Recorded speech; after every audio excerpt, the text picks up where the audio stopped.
trying something out new today to have a general meeting on a Saturday morning. So I want to welcome all of you.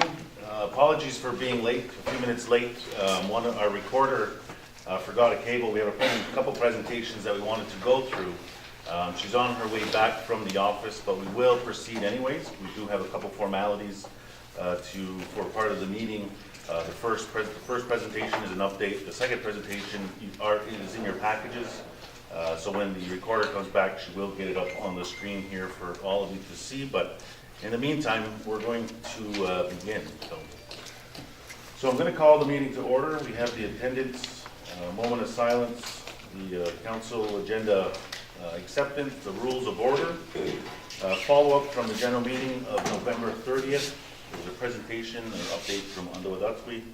We have staff here to provide an update on that. There's a presentation on the political service agreement, which will be done by our executive director as well as the manager for the Mohawk government office. We have an update presentation on the Dundee as well as the Seaway claim. We want to have a discussion on cannabis. We'll receive an update from one of the members of the Cannabis Working Task Group. We want to have a discussion on taxation. We understand that there's some concerns around that. We want to be able to hear some of the concerns as well as share some information that council has. Business from the floor. We have a resolution accepting the last general meeting minutes. As well, we have some announcements in the next general meeting tentative date. So that is the agenda. I will have a mover to accept as presented.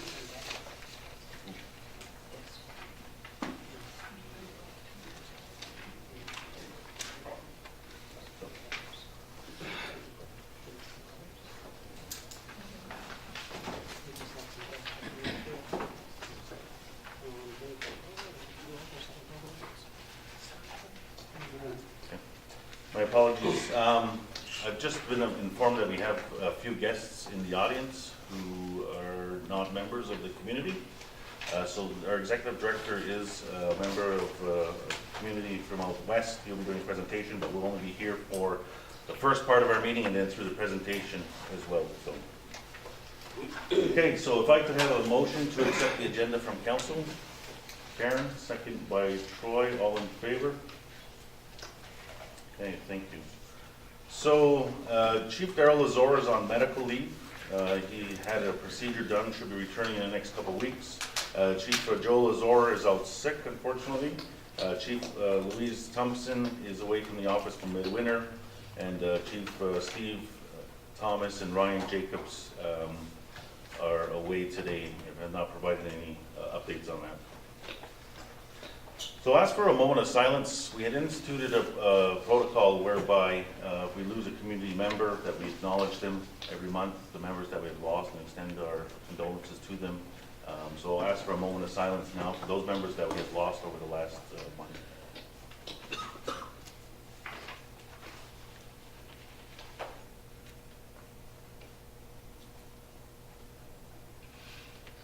All right, thank you. So to all of those, on behalf of council, I extend our condolences to those who have lost loved ones over the last month. So the rules of order for today's general meeting, we will start approximately 10 o'clock in order to be scheduled to go to 12 noon or 1:30, I believe it was advertised, but we usually set aside 2 hours for the meeting. Personal issues will not be dealt with in the public forum. We are also have instituted over the last year, these general meetings are recorded, video recorded. You'll see that we have equipment here. So we ask that you not bring up personal issues. We'll deal with those one-on-one. As well, if you have a concern or a question with respect to some services or individuals who work for the MCA, we ask that you please not address people's names directly. Also, the only ones that we should direct directly is the chiefs, to protect other people's privacy. If there are any comments or questions during the presentations, please raise your hand. I'll create a list and acknowledge you, and we'll go down the list. We ask that everybody please remain respectful, and that your questions and comments please be around the item in which we're talking about. So there is business from the floor, which is designed for discussion amongst general items, but as we ask questions, please keep them relevant to what we're talking about at that time. Also, a list of questions that cannot be answered will be taken back and followed up upon, and we do report them back to every general meeting. The action items, as well, any personal issues will be dealt with on a one-to-one basis. So again, we are recording the general meetings. The site is only in this area here of council. So again, that we ask that you please not use first names of staff members. So just there's two items in your packages in which you have here that were follow-up items from the last general meeting. So that's in there from the general meeting of the November 30th. So community members question who has the authority to enforce the community laws and bylaws. So that was assigned to the Justice and Public Safety Portfolio. And the follow-up is that authorities come from laws. Some identified enforcement agencies such as the Akwesasne Police. The Conservation Enforcement Officers Conservation Law identifies the conservation officers. The bylaws, some of them are AMPs, as well as a combination of compliance and AMPs as well. So, and then the Indian Act identifies other enforcement. So that was a question that was brought forward of who the enforcement agencies are for community or bylaws. Basically, it comes down to different varying laws in which who is responsible for enforcing or issuing citations for them. Second question was, will committee members be charged with double dipping for funding in regards to OSAP funding and educational dollars? Unsure of who experiences a hardship due to this, and we'll look into this. And before portfolio chief noted, OSAP funding, whether it is a grant or loan, it will be noted fully disclosed by the applicant as funding is based on need. Community members question if the strike will mess with the students' funding. Further clarification is looked into. So that was assigned to the education portfolio, and we have the follow-up is that students affected by the strike were given an opportunity to apply for hardship funds to the ministry. Students were also given 5 checks instead of 4 for the regular semester. All students benefited from a $300 travel increase for the semester. So that is the follow-up from those 2 questions that was raised at the last general meeting of November 30th. Okay. So we'll move along to our first updates. We have been providing updates to the community at every general meeting on the Akwesasne, which is the Canada Self-Government negotiations. We have 2 representatives from the program here to provide us with an update as to where the status is and to share information with you as we roll that process out. So I'll call upon Mr. Mitchell to come forward. And Mr. Skidder. Good morning, Council. Thank you for having us here down in beautiful Snide. So yeah, we're just going to provide a quick update on some of the things we're doing. I didn't realize there was going to be so many people here, so I thought I would kind of touch back on a little of some of the history on some of the implications from the Indian Act and the Constitution Act and things like that, and how it's affected us today. So I won't take too long. So obviously, prior to European contact, we had our own established political systems and institutions that were self-governing. First Nations have been trying to get back the right to govern themselves and preserve their cultural identity since the British North American Act in 1867, also known as the Constitution Act. It gave the federal government the authority to make laws about Indians and land reserved for Indians, or in other words, apply Euro-Canadian ideals, policies, and laws on Aboriginal society. For Aboriginal peoples, the return to self-government is seen as a foundational to nation-building. Agreements are critical to communities that want to contribute to and participate in the decisions that affect their lives. First Nations are not getting permission nor power from the federal government, but for the first time, First Nations are getting the recognition of their right to self-government.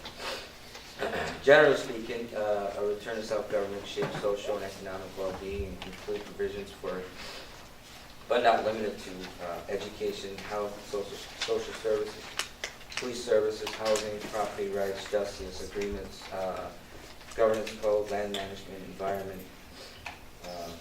So in 1995, the government of Canada formally recognized the inherent right of self-government for Canada's Aboriginal peoples by releasing its federal policy guide, Aboriginal Self-Government. The Government of Canada approached the implementation of the inherent right of negotiation of Aboriginal self-government, which provides for the Government of Canada recognizes the inherent right of self-government as an existing Aboriginal right under Section 35 of the Constitution Act 1982. It also recognizes as well that the inherent right may find expression in treaties and in the context of the Crown's relationship with the treaty nations. Recognition of the inherent right is based on the view that the Aboriginal peoples of Canada have the right to govern themselves in relation to matters that are internal to the communities. Integral to the unique cultures, identities, traditions, languages, and institutions, and with respect to special relationships to their land and their resources.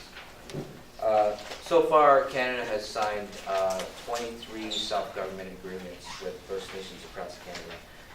The 23rd just came recently in October with the Anishinaabe Education Agreement. That was signed October 2017. So another form of self-government is sectoral agreements or sectoral negotiations, where usually they'll negotiate one or two jurisdictions with the First Nation group. So self-government agreements in themselves usually support achievement of good governance that is participatory, accountable, responsive, efficient, and effective, transparent, that operates by the rule of law. For self-government agreements to be effective, they need to address, among other things, the structure of the new government and the relationship with other governments, new fiscal arrangements, the relationship of laws between jurisdictions, program service delivery, and implementation planning. Another key component is the accountability. Self-government agreements establish Aboriginal governments that are primarily responsible to their citizens, as well as establish a framework for intergovernmental relationships between the Aboriginal, federal, and provincial governments. So that's just a quick, brief update on that. I really didn't know there was going to be so many people here, so I thought just maybe get you more engaged and get you interested in some of the things that we're doing. Right now, we're progressing relatively well. I'd say maybe close to 90% near completion for the draft agreement. And then once that's completed, that's going to go to the community, and you will all have a chance to read it and voice your opinions, comments, concerns. And then there'll be a vote within the community. So since during these negotiations, we've been reaching out to community members. We've been holding focus meetings. We've been to different events. We presented to council, MCA staff. We've been to Boys and Girls Club, different schools, and so it's been really engaging. And then we're looking forward to going on air, and we're going to have a lot of ads on Indian time that's going to correspond with the CKON ad. So we're going to try and build a foundation, and then each week we'll have something new to build on. So it's a lot of information, and it's not easy to understand the first time you read it because it implies so many things. So there's a lot of community consultation with that alone. We have 2 things to hand out. We only brought 15. Usually I've never seen any more than 15 show up at a meeting, so this is good. If you want one and you don't get one, you come to our office down St. Regis. We're at the Kanagwatslia Health Facility. This first one is just basically a little tool for a self-government process. Talks about who we are, implications of the Indian Act, why we're negotiating, the recognition of our rights, the process on what we're doing, 10 things about Underwood Duckweed, just a timeline on what to expect, timeline on things that's happened in the past with Canada and relations with Akwesasne and First Nations across Canada, agreements and codes. These are really important. Akwesasne Governance Code, Land Code. Those 2 are 2 important codes that's going to really hold council and the government accountable. So when we talk about accountability and mistrust, this governance code is going to capture all those things, and it's going to help have our government accountable to the community. So the community is going to have these expectations that we're going to have a transparent and accountable government, and that's the idea of this governance code. And this governance code has members of the community, it has staff, legal counsel. So we're trying to get, it's a community-driven document, and we're trying to get the voice of the community and make sure that everything that should be in this governance code is captured. So that's just one of the things we're working on. But if you don't get one, you can stop in at our office and pick one of these up. Another one here is a good read. It's about it's based in 1985 when this all happened. The whole process going to self-government, talking about the issues in Akwesasne, about the electoral system, the elected system when the elected came to Akwesasne. A little bit about the Indian Act, 1867, touched base on the 60s and 70s. So it's a good, it's a short historical paper on some of the things that Akwesasne has gone through and where we are today. And so if you want, we'll have it over here. You can pick it up. And I think that's it right now. I know there's a lot of information, but I think we're at a short amount of time. So yeah, so in the near future, you'll be looking for us. We're gonna be hosting more informational sessions, focus meetings in the 3 districts. We'll be probably on air weekly, in the newspaper weekly. So if you have any questions, if you want to know more about what we're doing, you can come to our office and talk to you. But if I could open it up to anyone who has questions for myself or council, and if I can't answer them, then my apologies for any gaps in knowledge. But does anyone have any questions? Any questions? Yes. I sit on the OCA on Edwardatui, and it's mostly all elders that sit on that group. And we had amount one to ask questions with the chiefs. We don't hear too much from them, and sometimes we want to hear support. And if what we're doing is coherent with what they're sitting there for, and I wanted to know their feelings. Maybe I can start with Dennis. Just what are your feelings for Edwardatui? So the community members asking if council could share just their insight into their thoughts on the Akwesasne process. So I will briefly, if you would acknowledge that at the end of the table there, and go down really quickly. Good morning, Chief Joseph. I believe the process that the Akwesasne is going forward in terms of self-government. It's high time that we take care of our own issues ourselves. We do a lot of it ourselves. However, we're still restrained by government, so-called government regulations. And I believe that the only way that we can go forward with our community in terms of progress and economic development and things of that nature is to have our own rules and regulations as seen by our community. And I fully support the Akwesasne process. Kevin? You got a question, I think. That's where we come in. We're wondering if we could, I'm on the board also, have more input from the chiefs attending meetings so that they would be more involved and more information about it. Just to attend meetings that we're having. It helps a lot if we could have a two-way street on that.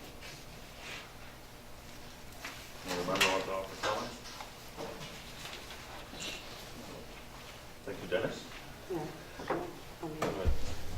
For most part, I mean, we do get the email notifications for the prep sessions and for the negotiations. So pending on the portfolio that I hold or my meetings that come up within my portfolios, sometimes, like I accept the meeting dates, but sometimes other meetings will come up. So it's whether I can be there or if I'm available within my schedule. So, but I've been to a few of the sessions and the prep sessions.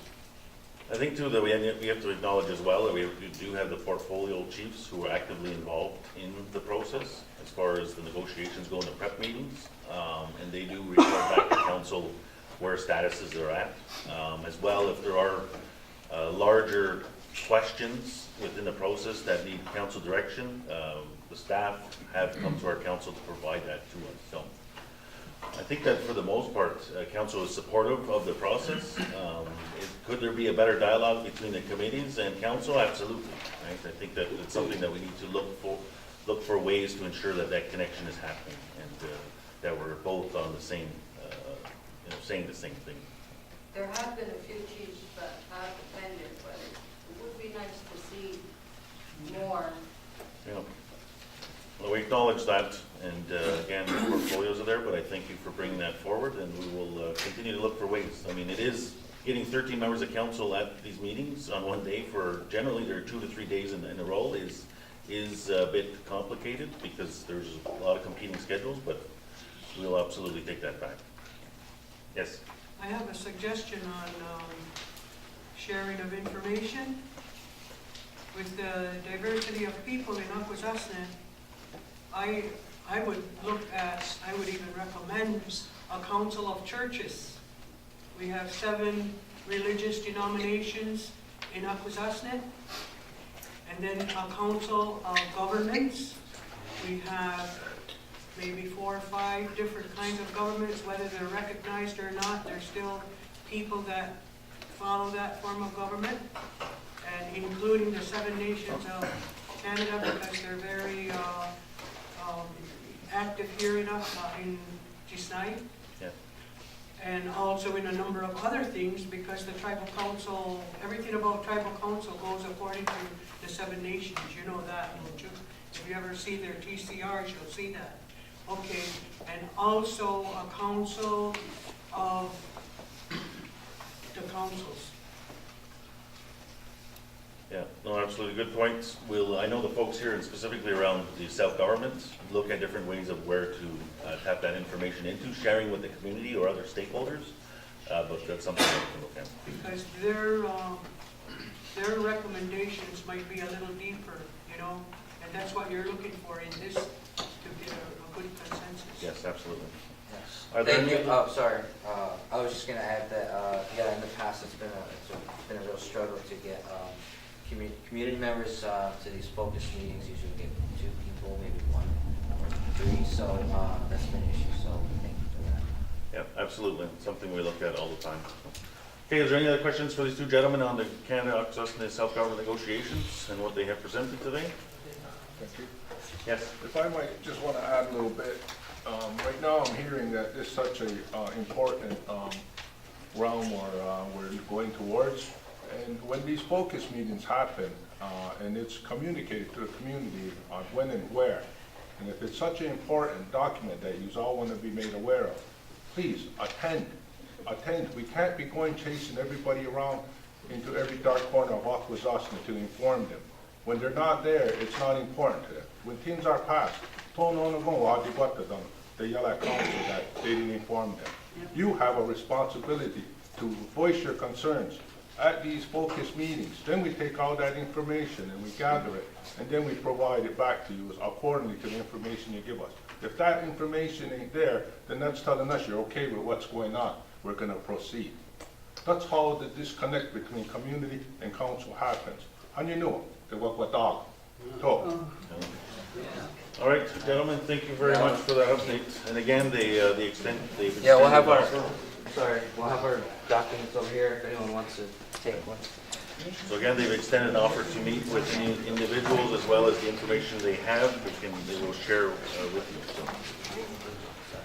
Okay, our next presentation is on the political service agreement, which again is in your packages. I will ask the executive director for the Mohawk Council as well as the government service manager to come forward to provide you with an overview.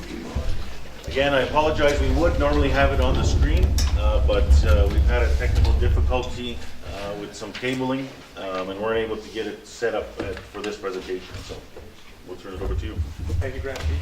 Good morning, everybody. I want to say first and foremost, thank you for the opportunity to participate and present today. For those of you who I haven't had a chance to meet yet, my name is Jordan Wapas. I'm the Executive Director for MCA. Prior to this role, I was the Director of Operations for my home community, Otterchild First Nation in Saskatchewan. And before that, I worked with the First Nation Financial Management Board. So I just want to give you a quick little update on me and introduce myself. So in the packages, there's the political service presentation slide deck. And really what we wanted to do today was introduce this concept. It's a concept that's really been born out of the discussions that we've had in our governance committee dialogue. So on December 12, 2016, Council passed a resolution to create a governance committee. And the three purposes of the committee are to look at the roles and responsibilities of the elected officials, grand chief and district chiefs.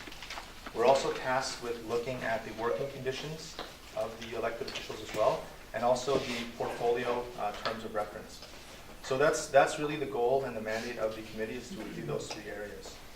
On that committee, we have the grand chief, 3 district chiefs, a representative from justice, representative from nation building, and then myself and Chelsea Francis, the government support manager. So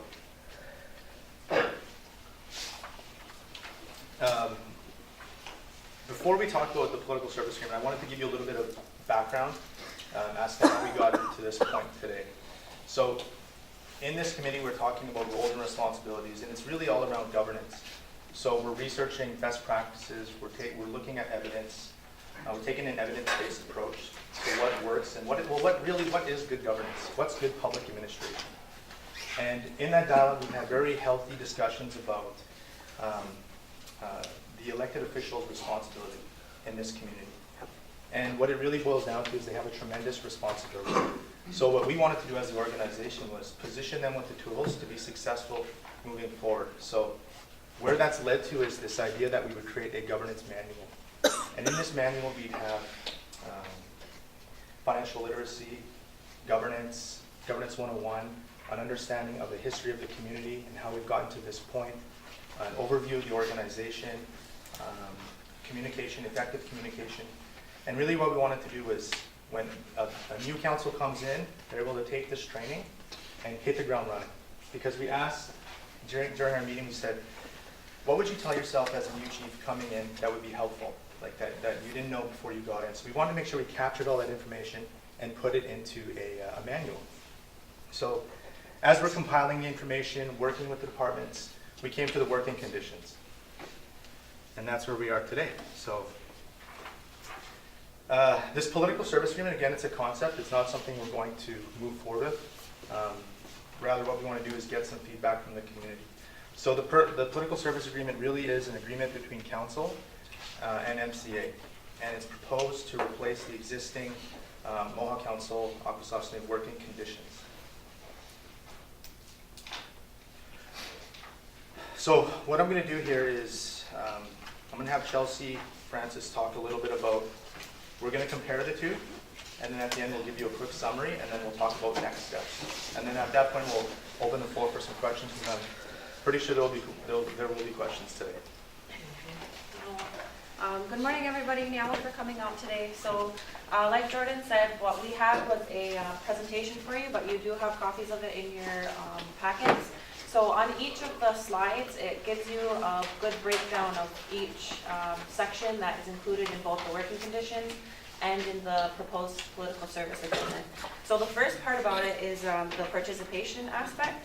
So the political service agreement outlines the performance of their duties, and it outlines the provisions that are contained within, the Akwesasne election law, the oath of office and the ethical conduct law, and also MCA procedural regulations.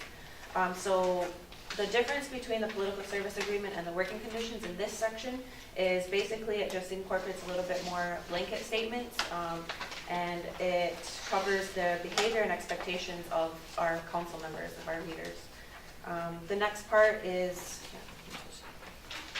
the second slide is on remuneration, so that's how council is going to be paid. In the working conditions, it gives council monetary compensation in the amount of $1,093.29, which is their actual, their salary. In the political service agreement, the difference here is they're just going to be paid their 40 hours every week and the 80 hours every week regardless. This is also covered a little bit more in the section on time and location. So they would be changed from the hourly in the working conditions over to salaried. So they would just get their biweekly payment every week, every 2 weeks. And it would really be up to them if they, want to take vacation. If they're sick, they're sick. They shouldn't be at work anyways. So this is covered in a little more detail in the next section on time and location. So other expenses in terms of reimbursement. So overall, as council, they have to travel a lot. They have to attend a lot of meetings. Basically, this whole section explains that they would be reimbursed for any and all reasonable and necessary expenses incurred to them in their role as political leaders for MCA in council. So the difference between the working conditions in this area and the political service agreement is just shorter language. It's a little more concise, and it's tighter in terms of what the statements are. Continuing on, other expenses, their mobile device. Council is given a mobile communications device, a cell phone, and this is how community members are able to reach them 24/7. It's part of their job. So this is just, the only language changed in here is that MCA will pay the monthly charges under the political service agreement versus council will pay the monthly service charges. It just clarifies it. There's more, there's just more clarity in this section in terms of who's going to be paying for it.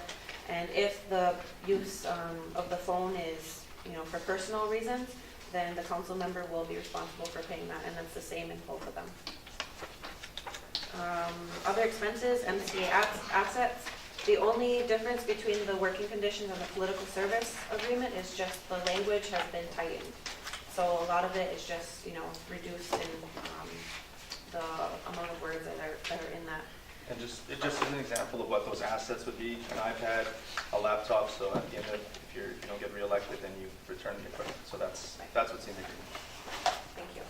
Just quickly, I do believe that there may be a printing error in some of these packages. I know the one I have is missing a couple pages. I don't know if anybody's seeing that, kind of where they're talking and they're missing a few points. So if that's the case, we'll ensure that we do get copies out at the next meeting. So moving on to other expenses, credit cards. This is on page 5, slide 10. So if you're trying to catch up or keep up. The credit cards are for business purposes, and it's optional for council members to use those. So they're not automatically issued a credit card. It's going to be the same in the working conditions and the political service agreement. The only difference that you'll see in this is it's just clearer language again, so condensing the sentences. Other expenses, authorized deductions. So under the working conditions, the chiefs agreed to continuation of commencement of non-statutory deductions such as their MCA housing loan payments, Akwesasne child care payments, and any other authorized deductions. The only change under the political service agreement is it changes the chief to the council member. The next section on slide 12, page 6, is the benefits section. So this just clears up the language a little more. So this gives them the option of accepting the benefit options that we have with Mohawk Council. So they're briefed on their health, group insurance, pension benefits, and it's up to them whether or not they'd like to accept those. The non-employee status on slide 13, page 7. This is clearer language again. So the agreement, it just states that this is not an employee contract. So it lets them know that as elected political officials, they are not to be misconstrued or misinformed to be considered employees. So this is that difference. The next slide is on termination. This gives us a little bit more information on what exactly those events that would result in termination are. So under the MCA working conditions, it refers to section 15 of the working conditions regulations. Under the political service agreement, it gives you examples of the following events that could happen. So such as resignation, removal, and conviction of breach of the ethical conduct law. Slide 15, confidentiality. This offers a little more clarification on exactly what that means. So the working conditions refers to section 13 of the working conditions relating to confidentiality, and under the political service agreement, it's giving a little more information on what exactly that means. So no divulging confidential information unless it's published material properly in the public domain. So just giving a little more info on that. Slide 16 is governing law. Again, more information, there's more clarity in here. Under the working conditions, in the event of a dispute arising between either party concerning this agreement, such dispute would be referred to the Akwesasne Mohawk Court for resolution. Under the political service agreement, an additional statement has been added. This agreement shall be interpreted in the accordance with the laws of the community of Akwesasne. So giving a little more bite in terms of our community laws and how we are regulated. On the slide 17, under signatures, there has been a little bit of a change in the language. So under the working conditions, it says, I, Chief Blank of the District of Blank, have read and fully understand the terms and agree to the working conditions agreement. Under the political service agreement, it says, I, Blank, council member of the Mohawk Council of Akwesasne, have read and fully understand the terms and conditions of the political service agreement. So those are just the changes in language referring to a political service agreement versus the working conditions. Some additional sections that can be found under the political service agreement include suspension, severability, and the effective date. So according to the working conditions, the effective date it incorporates their actual term versus this being a blanket statement that can be used over and over again for any additional council member. The suspension, council may by resolution suspend operation of this agreement and compensation provided it where there is an investigation of a complaint being brought against council member, and it outlines the it gives outline to how the council member will be suspended, when they would be reinstated, or if not, if they're convicted of violating it. And it also includes a section on retroactive payment if they're found to be not guilty of the complaint that had been issued, and they'd be given retro payment for the time that they were on suspension for. Because during that time of their suspension, they're not going to be paid, so it would be without pay. Severability, and this is a provision in this agreement, be deemed, should any provision in this agreement be deemed unenforceable by a court of competent jurisdiction, then that provision shall be deemed to be severable from this agreement, and the remainder of the term shall continue to be enforceable. So that one's just, okay, so we'll continue on. This next slide, 19, is on time and location. So this is where there is sort of the biggest change in what's proposed for the political service agreement. So under the working conditions, it outlines the location and hours of work for council, which everybody knows is in Ganago. They all have their offices and they have their office hours that they spend in their own districts. So that one, that's what the working conditions outlines. The chief is expected to report to his or her office located in Ganago.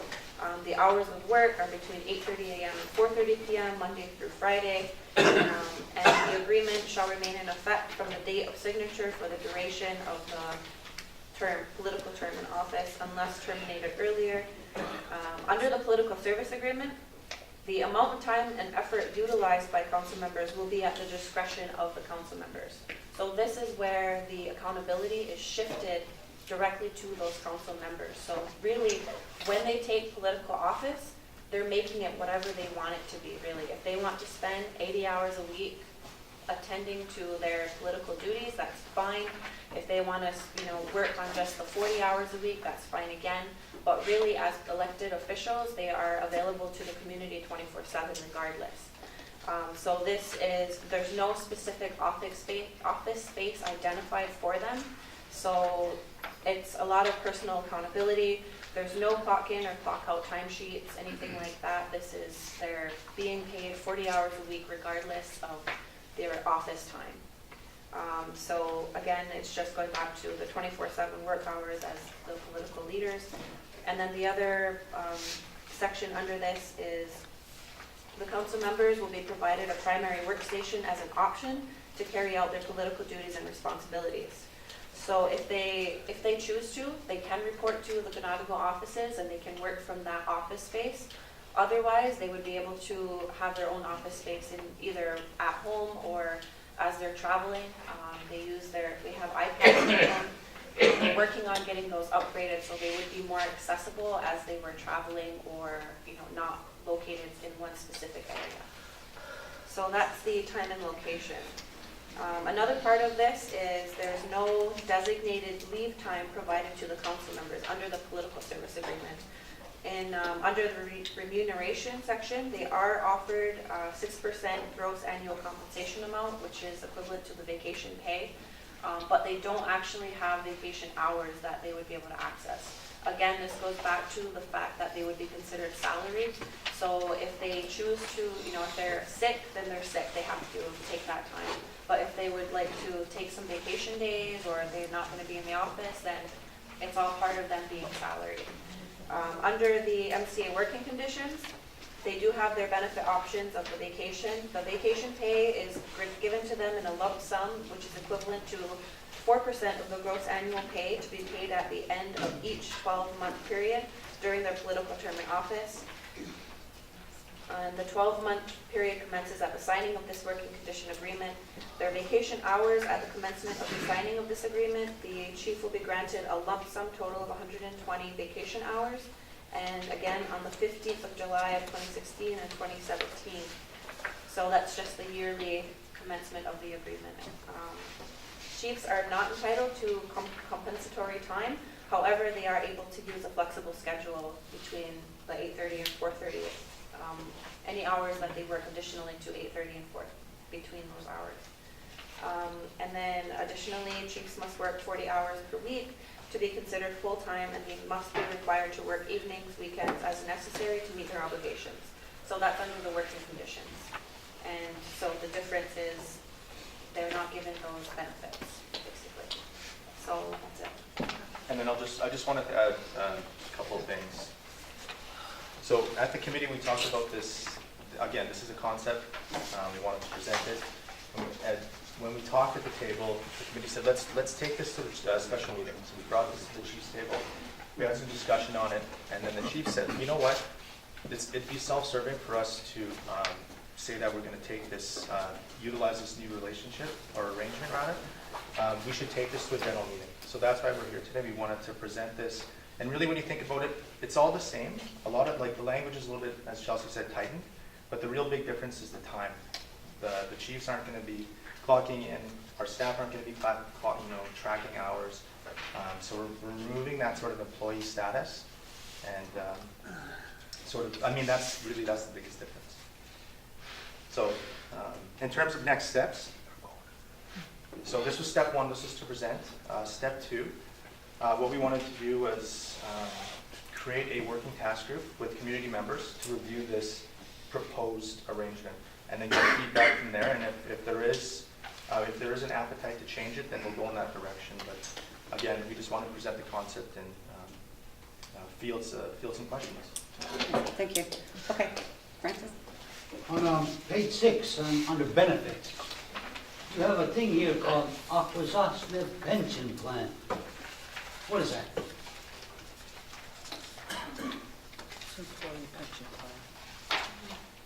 What is it? Yep, that's our employee pension plan.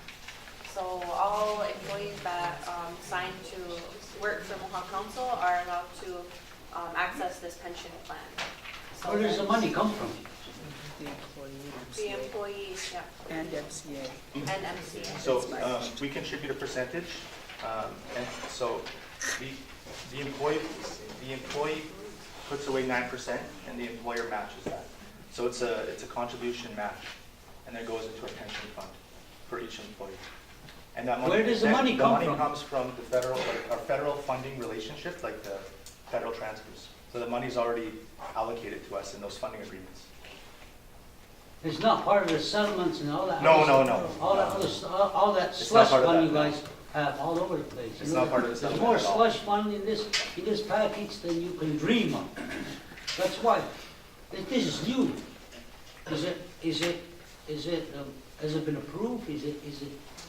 It's proposed? This is just proposed, yeah, Okay, we're thank here, you. yeah. Thank you very much.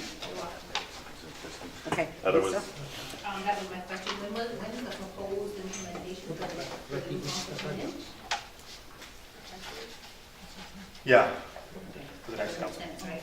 Yeah. And then how will this impact the years of service for the chiefs that are now, that were previous employees? Good question. It would be the same as what's written in the working conditions. We'd migrate that language over. Okay, so what is it? well, your question though, what purpose of years of service? For accumulation of time or for years of service when we recognize everybody? Yeah. Accumulation of time? That's a good question. We'd have to, that's something we'd have to flush out, because we haven't thought that. Yeah. There was a question in the back, Pat, and then we'll come over to here. Yeah, is there a penalty thing in that?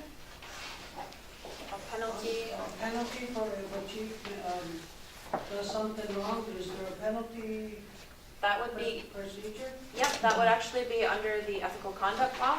So this is, it does mention that the chiefs still have to follow the ethical conduct law, and under that, there are provisions in there on how that is proceeded if a chief is found to be violating a part of that.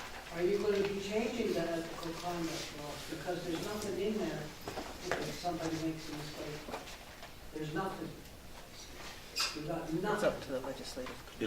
From experience, there's nothing. It's a law that we would like to update, absolutely. Well, I mean, in because, order for people to vote for that, they shouldn't do it until the ethical conduct laws. Yeah. change to- yeah, unfortunately, it takes us a really long time to amend laws, and we took an effort under the Akwesasne election law, which we thought would be a start of amending laws and making them more modernized and holding council accountable, but that initiative was faced with a lot of opposition on that, so, but amending laws, I think that needs to be done. It's something that we've tried and will continue to do.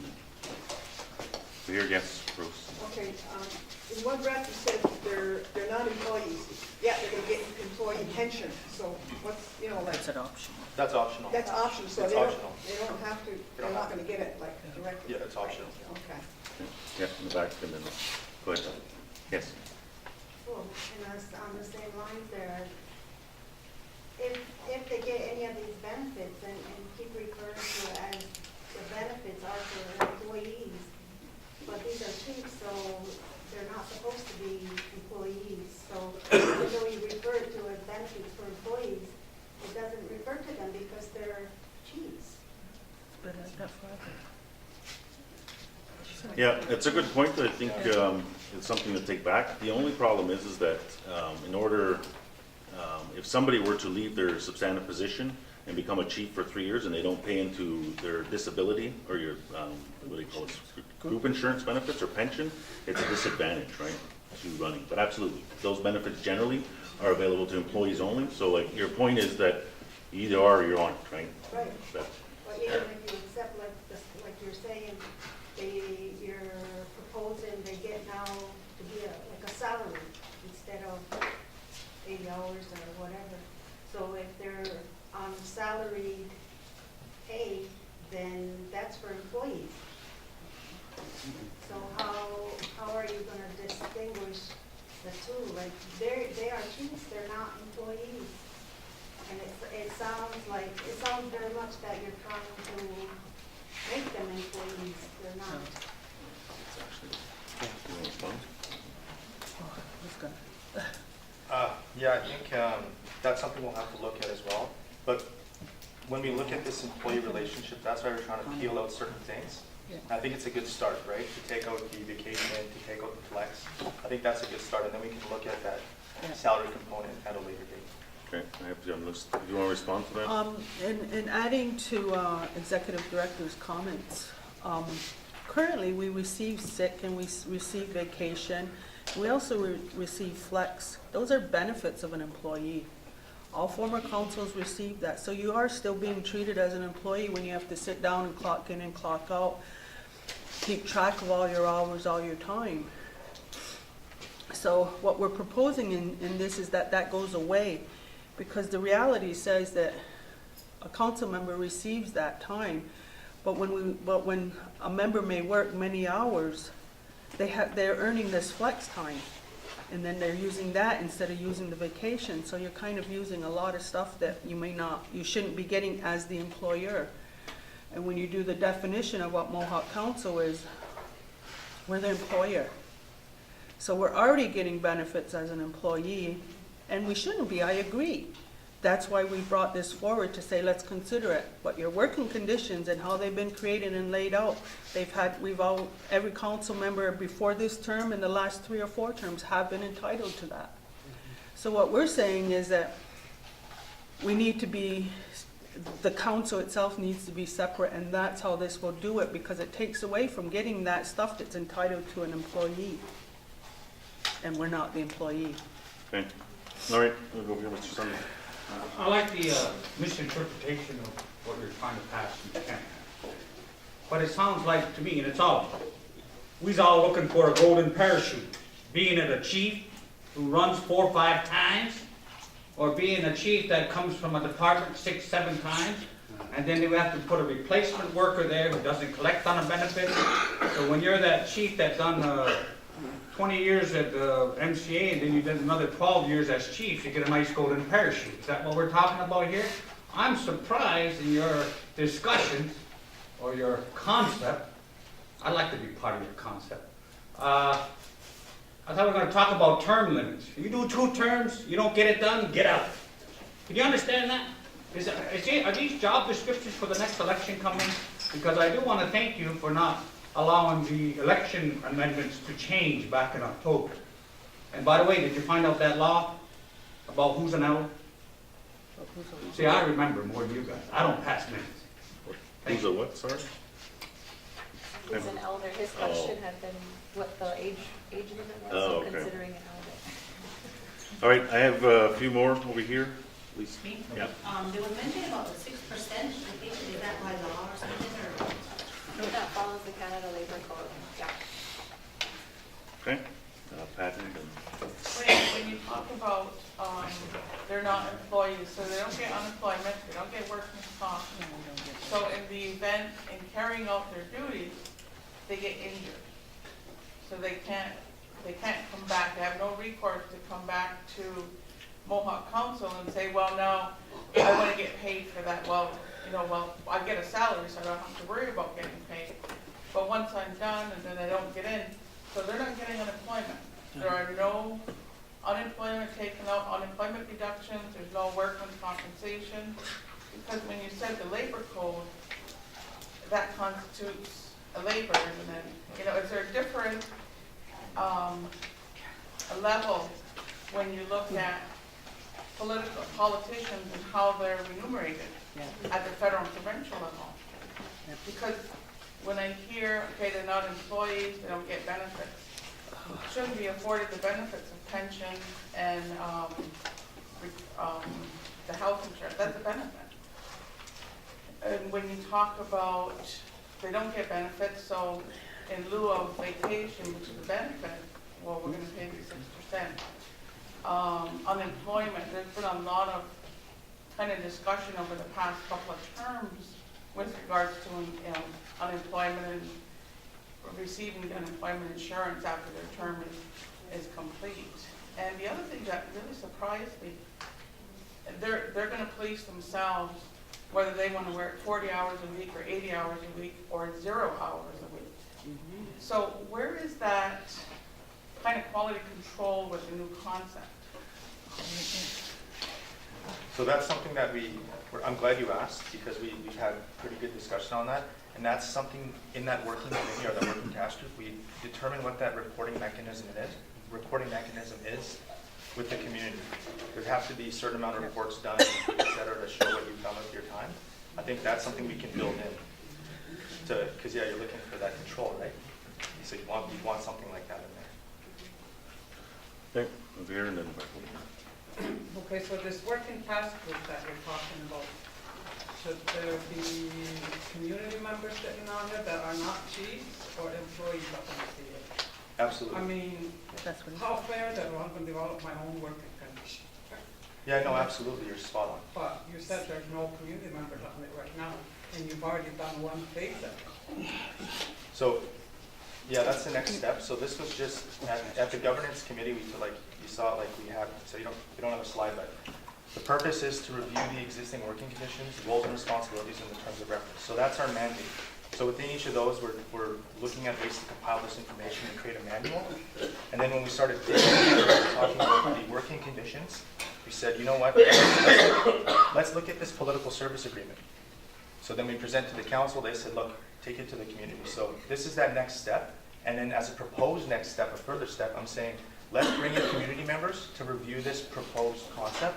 And then that's where we can build in those accountability mechanisms, and we can have, you know, input from community members. So that's the next. And he did the say next step. that. Yeah. Okay. Yeah. I wanted to make a comment on that. Like, for me personally, as a community member, as far as accountability goes, I would appreciate having, I could care less if you're in the office for 80 hours or 2 hours or no hours. I don't care. I don't get that information. It's never given to me. I don't know how many hours you sit in the office. More importantly, if you're there 120 hours, I don't know what you're doing. I'd rather see a report on what's going on as opposed to you're there 80 hours. I want to know what's going on. Because for myself, as far as the district chiefs, I see one of my district chiefs here.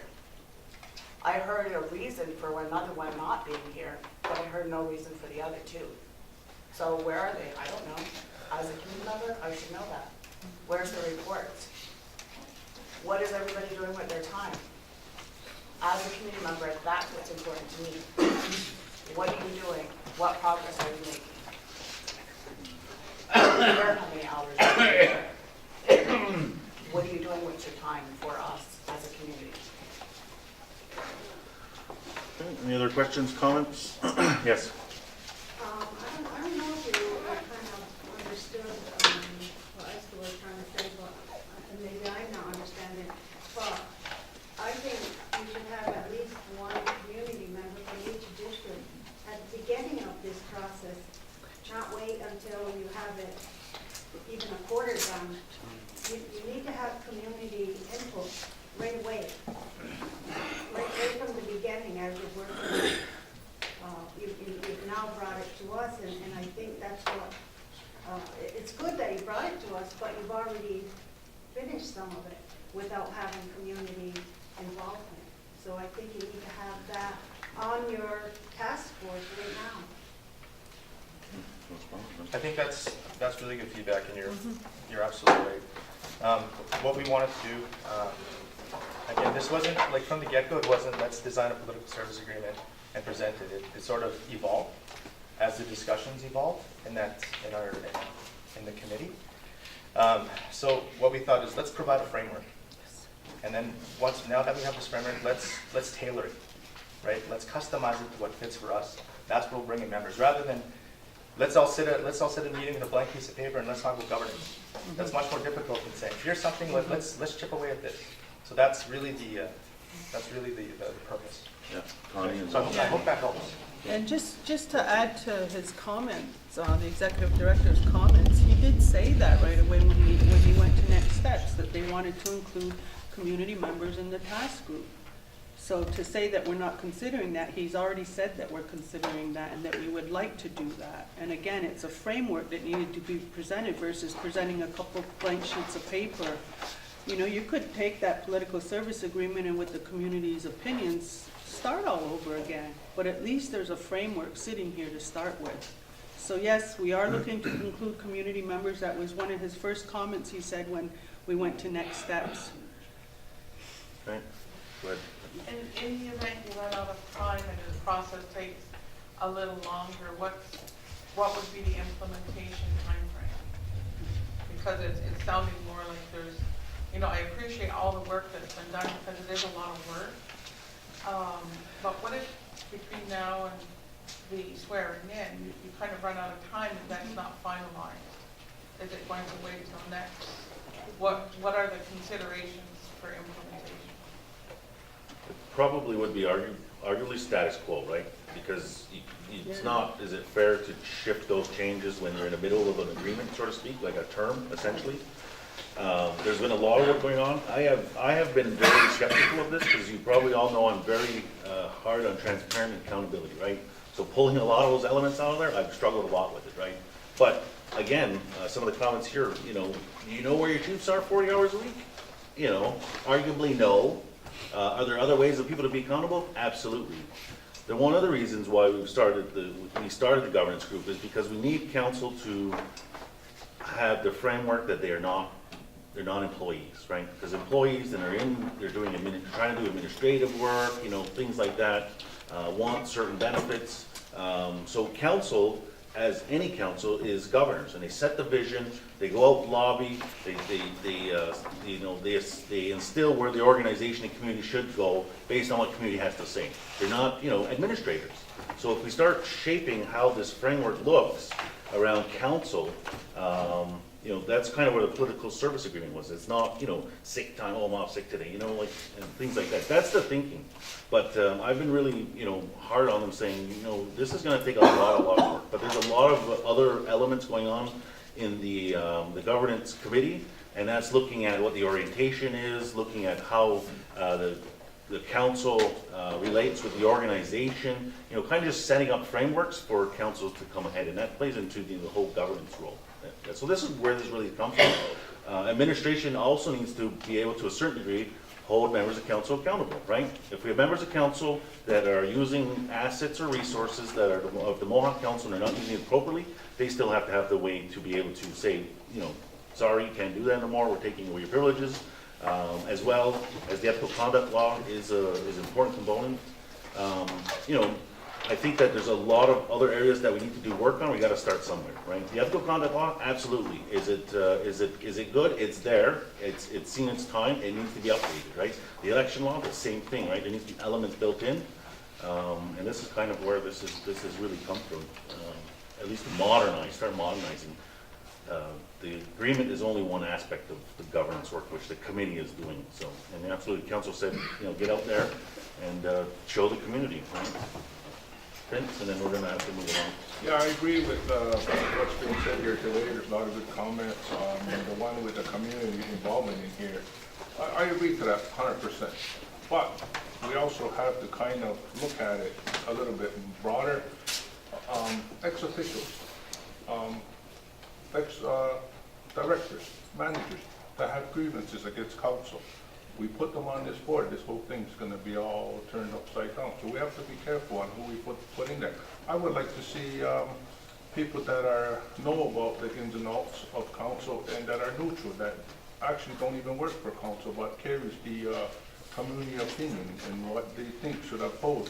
And there's a lot of things in this document that I'm looking at right now, and we're putting chiefs under new restrictions because of past councils. It's the history. I'm not going to point the fingers at anybody, but we're also neglecting the fact that a lot of us have family too. And we go out in the community, we lobby, you expect us to bring multiple millions of dollars for all Akwesasne. And then all of a sudden, we're being under the microscope for past doings, or where's my protection for doing this for you people? Where's my family's well-being after I get done? There's quite a hold, and he's going to take that all away from us. So it's hard. It's very, very hard to sit at this table and to face a whole bunch of community members in this fashion and then have this all come down. I agree, things need to change, but let's be careful, let's do it right. Cookie. I have two more comments here. Vince, on that, but that's, when you ran, or before you ran, came in, that's what you ran for. I understand that. I understand that totally. I understand that totally. My families agree to it. I'm not Like saying I it's said, your family second, but when you run, that's what you're in for. I understand that 100%. That's what we talked about before I got into this round. But I was working before I got here, and if I leave, I'll be working again. Bikini. Okay, thank you. Yes. I think that just to highlight something that has been discussed at the Anadaptui table was the need of a ombudsman or independent ethics office that does the reporting of council's dealings to the community, and that becomes an independent source of status updates. So I think that is something that is not just at this table, but at other tables within MCA is being discussed, and that is just highlighting the need of that avenue. Yeah, no, absolutely, good point. So, all right, thank you to our two presenters. I think this work will, if proceeds, will go back to the community absolutely again. I think that a lot of comments that have been made today, very valid comments. The committee members that are represented here have heard, and we'll continue to update the community as it goes along. Thank you. Thank you. Okay, our next presentation and updates will be done by a member of our Aboriginal Rights and Research Office, who is here to provide an update on the Dundee as well as the Seaway claims, as well as any other claims that you may have questions about. So, there is a small presentation in packages, I believe, for you. Oh, they're not. It's not in there. Okay, I take that back. It's not in there.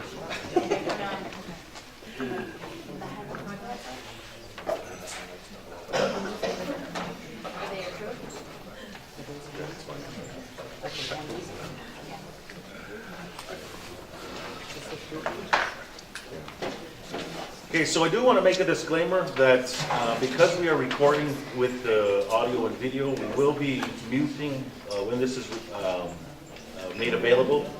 The audio component will be taken out of this because there is sensitive information that we'll be sharing with the community. And we ask also that any members of media that are here, that this information not be printed and distributed, because it is still these claims are still being negotiated, so there are interested parties on the other end, and we don't want any of that information to be shared with any of the negotiators. So.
Okay, so the next item that we're going to move along to is we're going to provide an update, and we want to have a dialogue with the community on cannabis. So we do have a member of the cannabis working group that's going to provide you with an update, and we'll have a bit of a dialogue on that.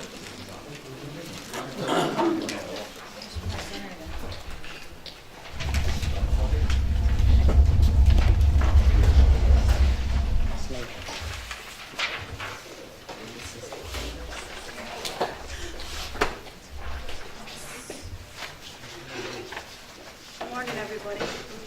Afternoon, anyway. I'll give you a quick update on the cannabis working group. As we all know, that they're pushing forward with the recreational cannabis in July 2018.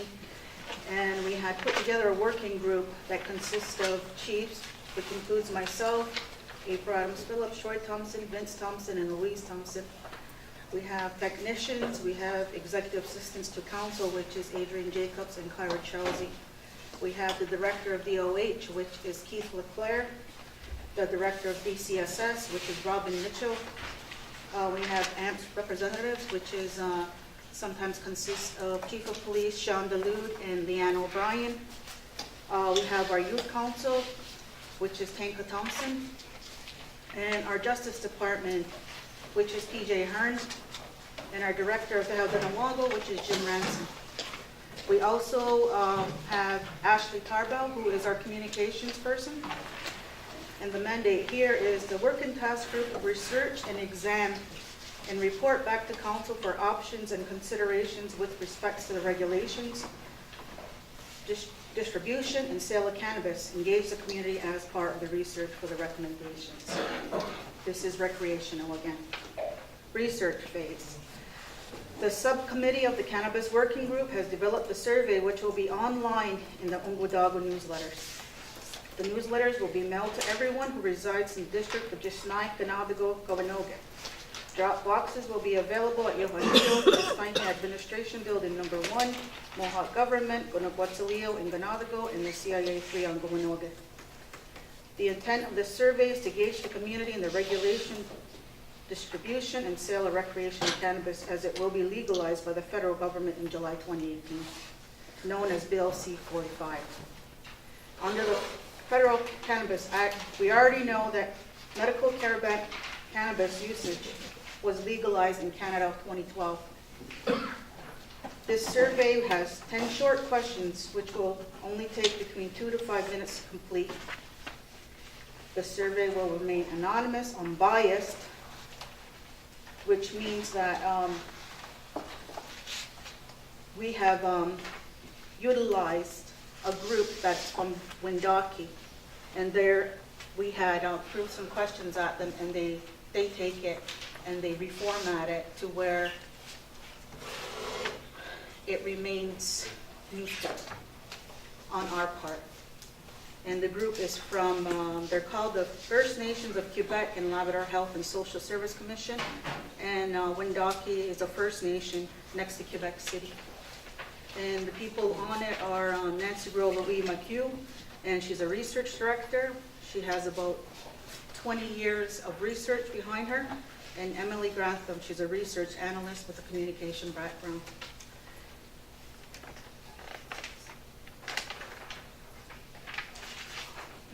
What we know, in Ontario, the age is 19 for possession and sharing, which is the same for alcohol and tobacco. Quebec, it's the age 18, same as alcohol and tobacco. And our big question here is, what does the community want? Education sessions, focus meetings, referendum vote. That's my question to you all. Okay, so we wanted to have a brief discussion on what your thoughts and just feedback question, because as April's outlined, we have a committee that's looking at this, but there will be a survey rolled out as she's explained, but we want to hear today from, some thoughts. Yes. You talk about the federal bill that has passed and will become effective, and then you said now we want to talk about the distribution and sale. Just because it's becoming legal, is Mohawk Council now contemplating distribution and sale of medical marijuana? We want to leave it up to the community whether they want this or not. That's going to be one of the questions on the survey. So you want to develop, are you developing regulations with respect to the federal law as it relates to Akwesasne? Because wouldn't you look at, in looking at the federal law, wouldn't you be looking at our intoxicants law? Yes. And how it correlates or aligns or doesn't align? And how internally you're going to, address it. Just because something is legal in Canada, when I heard you say the distribution and sale, doesn't mean you gotta get in the business of distributing it and selling it. No, I think those are a poor choice of words. I know. Because that creates a bias. Okay, so first of all, the reason for the push on federal government for the regulation of it is to get it out of the black market. That's one of their big selling points, to eradicate that, so they have control over that. What we want to do is we want to gauge the community, because whether or not the community says no or yes to it, there's going to be an effect. There's going to be a big issue, because if we say no, how are we going to control that? And if we say yes, how are we going to control that? Because there's other big factors here.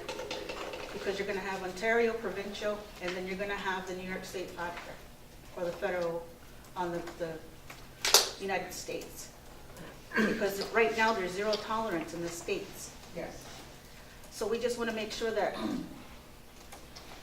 the community members that decide that they're going to, if we say no or yes, there's going to be an issue if they decide that they're going to buy in Quebec and Ontario, and we cross that border, the implications there, that there's going to be implications irregardless, because there's zero tolerance. There was a community member, I believe it was in the fall at a general meeting here, and she had a specific concern because of the benefit of the medical use, the derivative out of the plant, the marijuana plant, that's helping her specifically, but a number of other people with terminal illnesses, chronic pain management.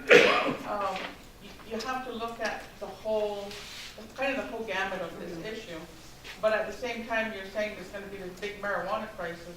What's more important and what's more deadly right now is the opioid crisis.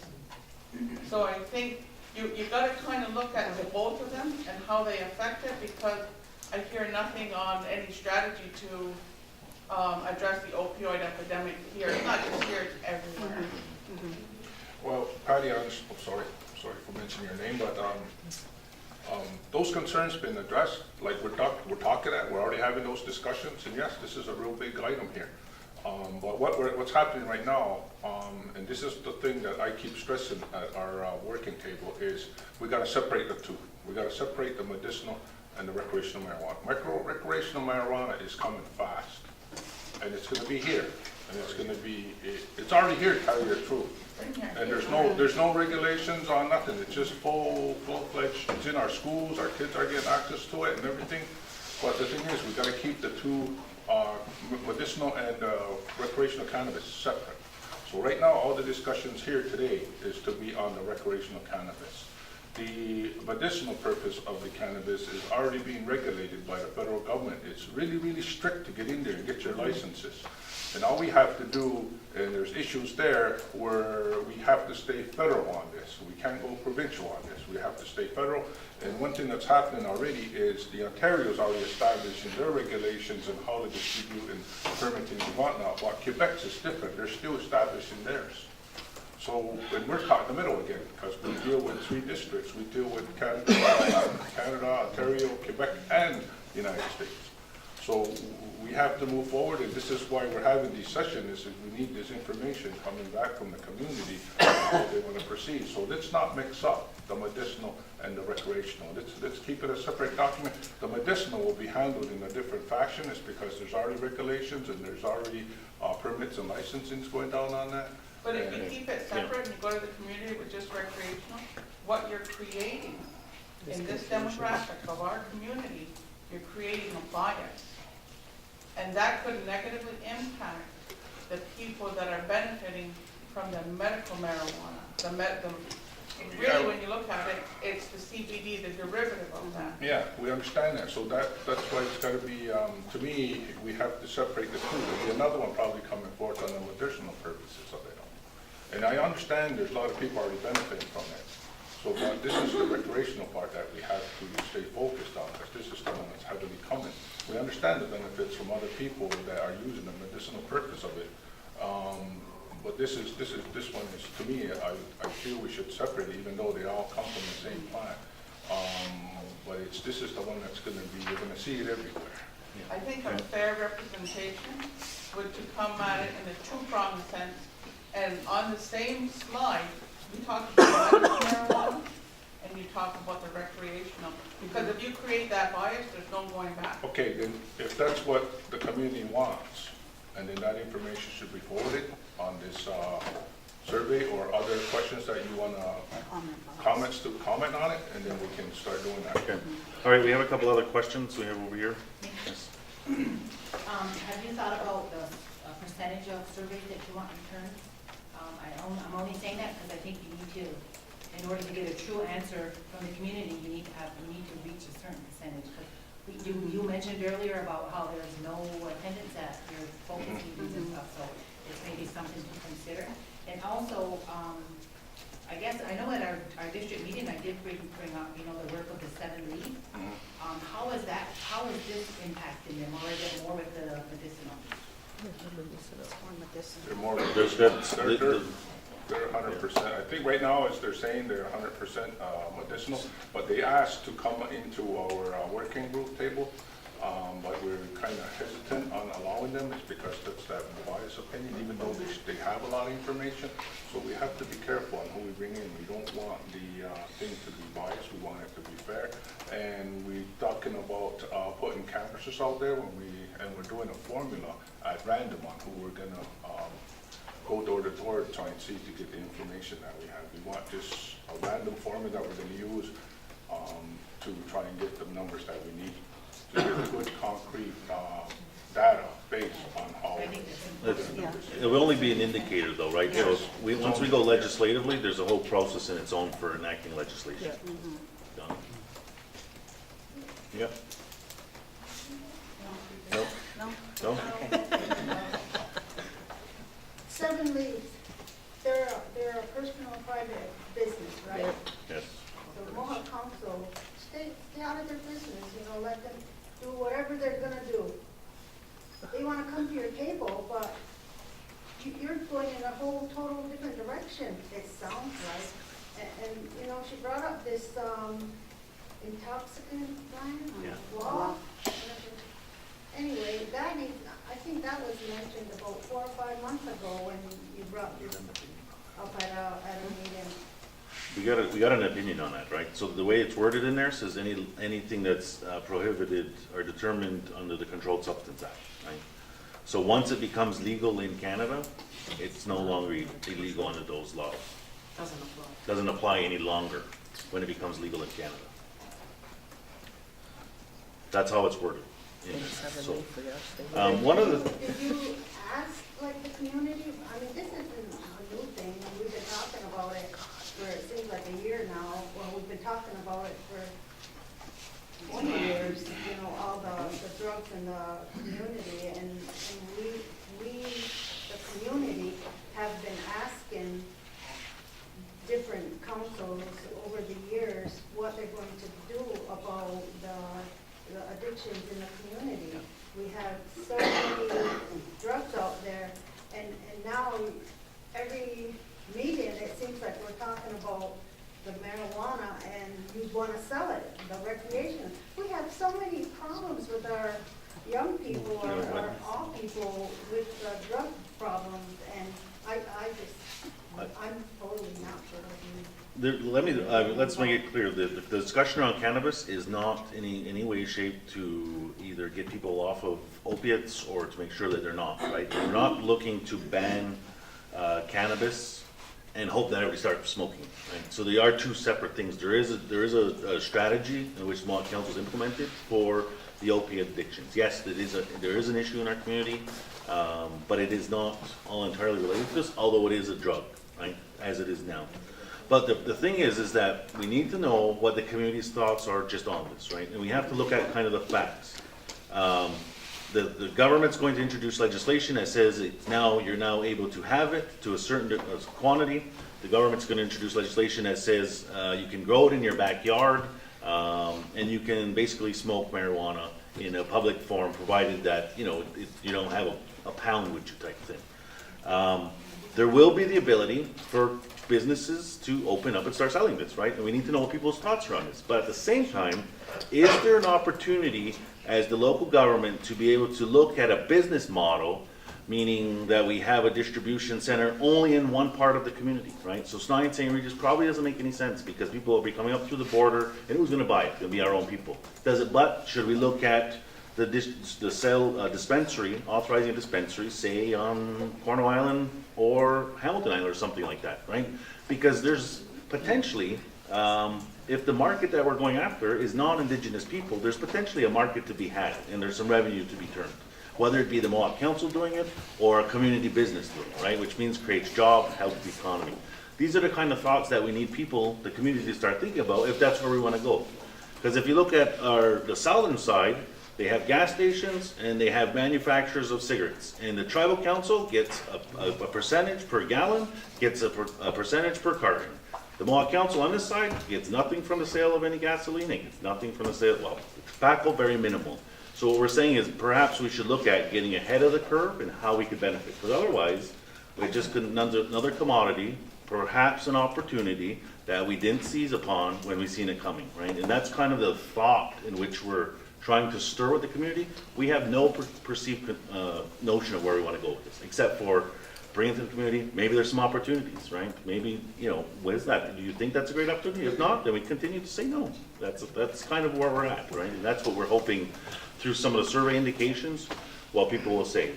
I think opening a dispensary that sells to non-Akwesasne, and we get a collective benefit, I think that's an opportunity that we should look at, right? Because that can subsidize a program that exists. We can start new programs, things like that. The medicinal side, absolutely. Do we want to get to the point where people cannot access it because it's helping with, their cancer or helping with their other diseases? No, we don't want to get in a position where we're saying, nope, you live in Akwesasne, you can't have that no more. Because we want to be able to make that access there. Because those are individual choices that probably help with people's daily lives. We're really looking at what are those outside of that. Yes? Couple things. On the medicinal side of it, we all know it's highly controlled. So some of the wording that's coming out is, the messages keep getting mixed up here because you just said the market we're going after, and you're talking about recreational. So in distributing it as a recreational, in the recreational form, in a dispensary, who grows it? Do we grow it in Joe Blow's acres of, you know what I mean? And then manufacture it to where it goes into Akwesasne's dispensary where I can walk in and go purchase whatever. But I believe somebody at the district meeting mentioned that in this recreational, an individual will be allowed 4 to 6 plants, and I don't know nothing about the size of marijuana plants or how much it produces per joint or nickel bag, the old terms of the 80s or whatever. My concern is overzealous police enforcement of this. I don't smoke marijuana. I smoked it once in my life. It put me to sleep. Why would I ever touch it again? Well, I'm getting up there in age now where I can barely walk and I'm in physical pain every day. And perhaps I may try a joint whenever this surfaces, maybe. I won't even take aspirin as it is or any medicine with the pain of living it. But from what I'm told, a joint may help you with some of these things. And a lot of people that have died of cancer in the community, I know some elders, the pain levels they were given, some people ran out and tried marijuana to help them ease their pain. But with the recreational side, if I'm allowed to put 4 plants in my, I don't even know if you put it in a garden, right? I'm afraid that I'm walking down the street and I got my little 2 joints and she rats me out that I'm carrying 18 pounds of marijuana and it's still joints, and the cops come and they get overzealous. And what happens to the youth that get involved with this?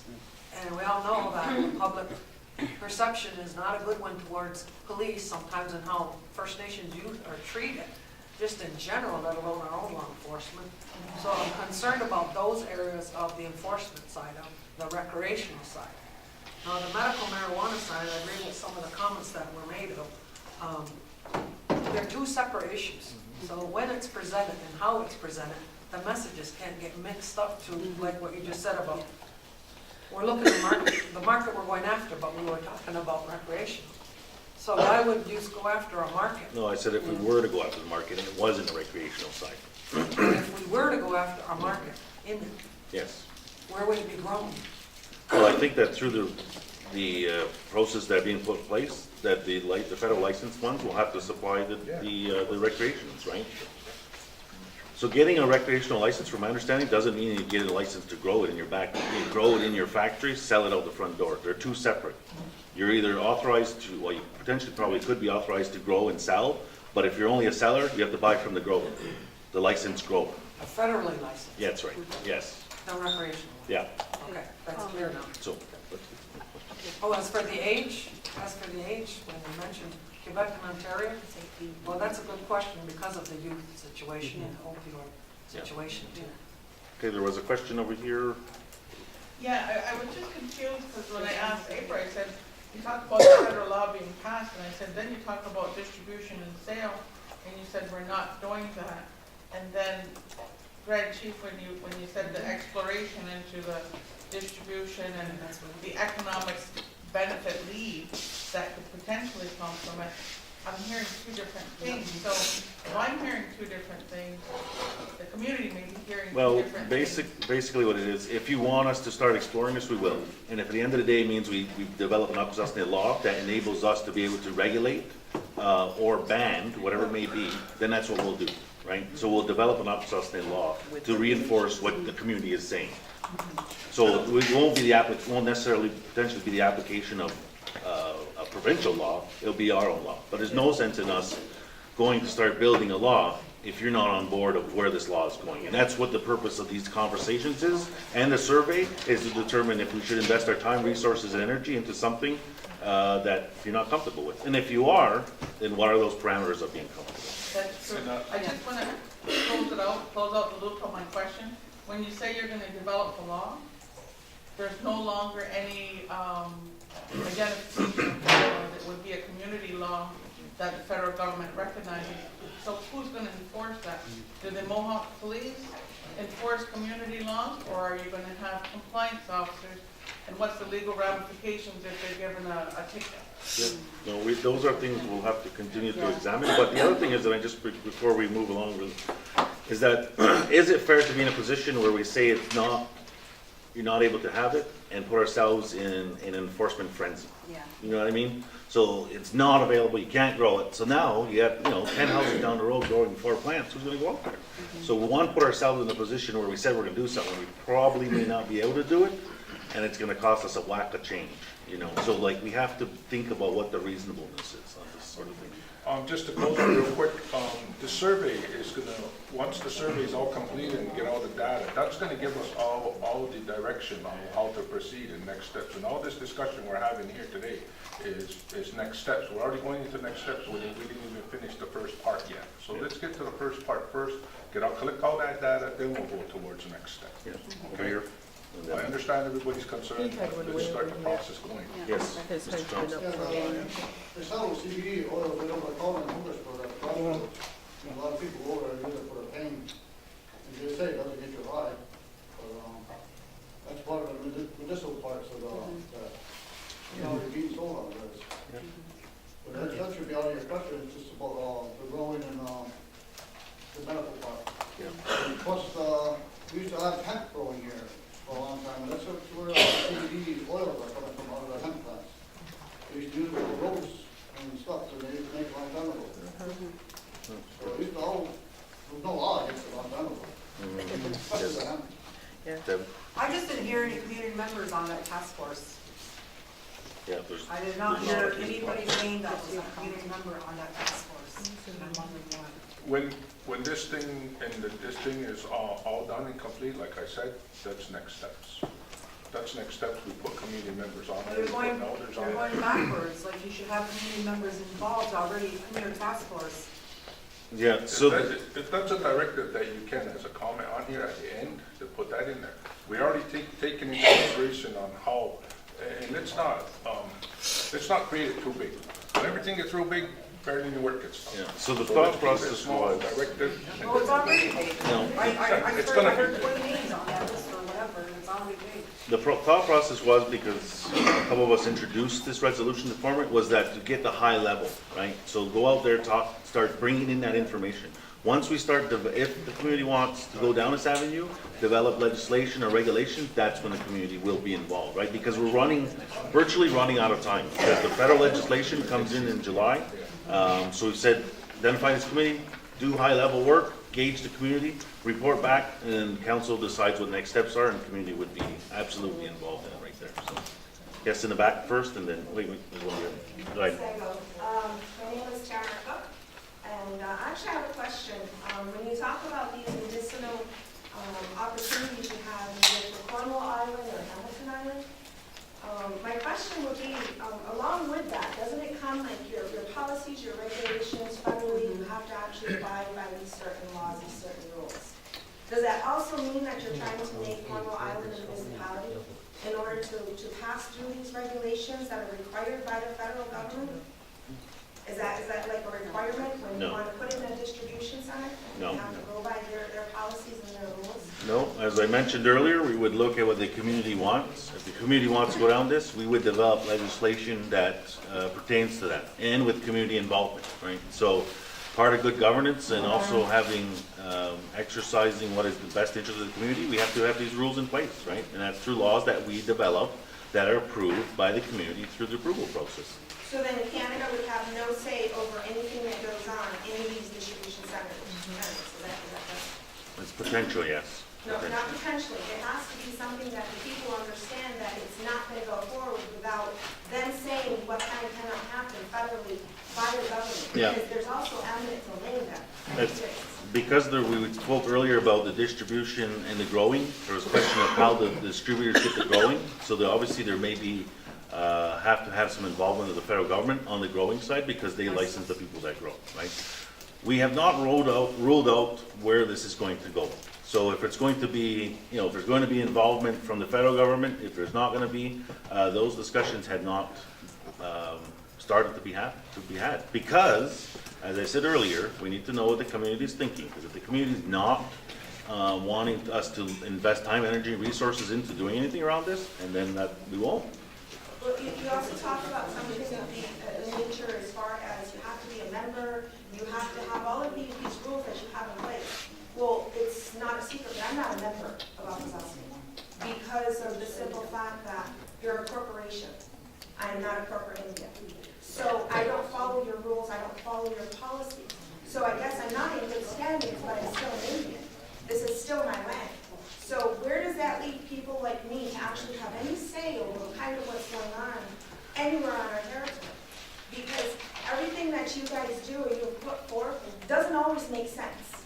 It doesn't always look out for the best interest of the people, whether it's this settlement or that settlement or anything that's gone on. So for somebody like me to even have the confidence to want to be a member, there's a little bit more that you kind of have to put forward as far as like looking out for my interest, my children's interest, my grandchildren's interest, and you guys haven't done that. You guys kind of skim the top of a lot of things and a lot of issues. Yeah, well, there's a lot of competing priorities in our community, and as a council, we look out for all of the members in our community as well. I'm not sure if that it's fair with respect to this to have a free-for-all when it comes to some of these things. Because what happens is that things happen and only certain people benefit. And as the community, we want to ensure that there's a collective benefit to this sort of thing. And that's why we're examining this. We're not saying that we're going to go ahead with this, and we're not saying that we're going to not go ahead with it. We want to see what the community thought process is on it before we start moving down that way. The regulations, why we want that, is so that if the community doesn't want to have these sort of things, then we have the backing that says the community doesn't via a regulation or through a law, and if the community wants it, we want to ensure there's a collective benefit to everybody for the purpose of this, right? Because we see time and time again. I'm still part of the everybody, but you're telling me I don't have a voice in this. You're standing in this meeting right now telling us your thought, you do have a voice. Well, yeah, of course, but that doesn't mean I'm gonna have say when it comes time to vote, because I don't choose to be a member underneath your membership laws. Well, I mean, you guys are actually put in place as a third party registry group. So, I mean, for me to give you permission to actually speak on my behalf of my tribe, that's kind of like you're asking a lot from me. The people actually here have done that, you know, because of the promises that have been made to them to take care of things and issues in the community. That's not something that I'm comfortable with doing and saying, okay, here, I'm gonna become a member because you guys I know are gonna take care of me. yeah, well, I think those are larger discussions, and the discussion But they're today real is, discussions. the These are discussion, discussions that people need to hear. the discussion today, or happening right now, is limited to the cannabis and the recreational use of And it, also the and where COA, we're going. which I That's think we right, should but really, you we've know, stopped, comment on it, but we have I stopped mean, talking. there's also been talk about the comptroller wanting to actually roll over some funds that I was being told within the last, I don't know, was it 10 years, 8 years? There was, whoever the comptroller was actually wanting to roll over our funds into the budget to make up for any losses. There are a lot of things that actually come up when you guys talk, when you actually bring out these issues. There are a lot of issues that come out, but I don't hear any of the people talking about them. Well, there are membership here, and we're having a dialogue on an issue, so we're going to move along. We're going to move along now. Carol? Just want to end my comments by asking for, in the review of those questions, because the first thing I thought of was, well, this can easily be answered by one simple question. Does the community want MCA to continue researching and examining regulations on the sale, distribution, or a dispensary operation of cannabis in the community of Akwesasne? So, knowing that that's a long-winded question, but it does answer the sale, distribution, and even setting up a dispensary, that when you review the questions, hopefully something along the lines where it's a yes or no. And that's good grounds for you, for your marching orders to continue to proceed. So that's my last comment. Okay, I just wanted to have one final comment in. The whole basis of this thing is basically for harm reduction, because we want to ensure the community's safe through all of this. Because either if you say yes or no, we do have to provide some type of regulation, but regardless, we do have to make amendments. So that's the bottom line. We don't want something bad happening, we don't want things to be mixed up, because they do that. They do lace things, we just want to make sure that there's some sort of type of control. And we know that there's going to be impacts irregardless. I've been having my I'm hand up. sorry, Lisa, yes. I just want to, I'm confused as far as the medicinal and recreational. So I think in your questions, that needs to be clear. Because I thought of right away 70, which I think, and I mentioned it at a district meeting, that company's been doing work for the last 3 years. And to me, I'm thinking, the council's going to stop them at this point in time. So I don't think that would be fair at all, but it needs to be clear between those two, because I'm confused. We just want to really gear it towards the recreational at this point, because we already know that medical is legal. And that 7D is specific to, from what I know, is to different strains, to different elements. And it's a very controlled area.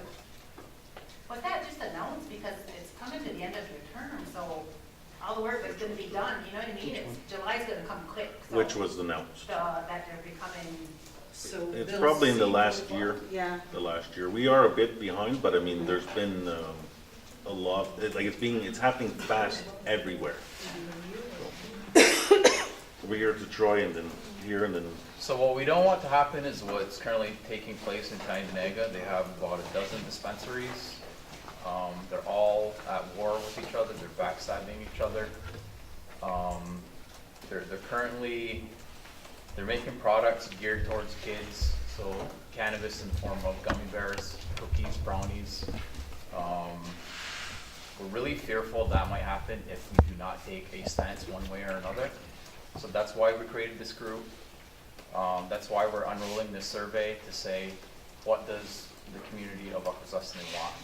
want us to say absolutely no to recreation here in the territory, and then we're saying, if we do, how are we going to do that? Because it's a serious issue, and we need to do something about it one way or another. Okay. Yes, and then. I wanted to comment on how New Hampshire did it. Because all over the United States, a lot of the states are legal now, and they have houses where they can use the recreational marijuana, and then they have the medicinal. But I watch every day all the things that go on in New Hampshire. The people push, and this is something, I won't be going to any of your meetings and stuff, but you need to put it on so people discuss it. For you to consider, for all the people to consider, before you go into this, to release all the people that have been arrested on marijuana charges. And even tobacco charges, because tobacco is not as bad as, well, I wouldn't say bad. You know, tobacco is tobacco and marijuana is marijuana. And to release all those people that are in prison right now because of that. Just the marijuana check, you could have law enforcement check into all that. And what happened in New Hampshire is 164 people were pardoned. And then they went into the business of it. And really consider that. Yeah, absolutely, thank you. Mr. Swamp, and then we're moving I was along. putting my hand out, committee, I don't know if you can see here. Oh, okay. Okay. So long, Gene. Thank you very much for your questions, your dialogue on that. Again, the committee is looking at to make those recommendations to council what those next steps are. We really don't want to be in a position where we rule out opportunity as well, because states and other places have gone into these avenues to help support the program as well. And and as I said earlier, we want to ensure that we're being reasonable and fair of where we're going, because enacting something that we know that we're going to fail on, is that really the best way we should be going? So, thank you very much. Okay, the next discussion item that we wanted to provide at least a bit of an update on and have a few minutes of dialogue on is we understand that there has been some discussion in the community around taxation, and we wanted to at least provide some updates with respect to that as well, to hear some concerns from the community that they may have or had with respect to the taxation. We understand that a community business had recently opened and had caused some stir because they were asking for band numbers, and then I understand that they may have accidentally been charging tax. So we just wanted to put that out there. I think, Vince, did you have some information to add to that as well?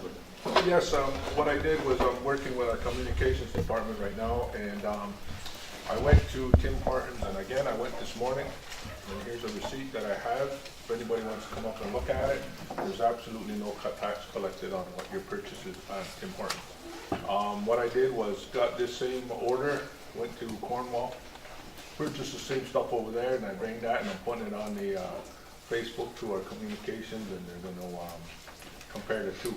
That there's taxes collected in Cornwall, but there's no taxes collected here.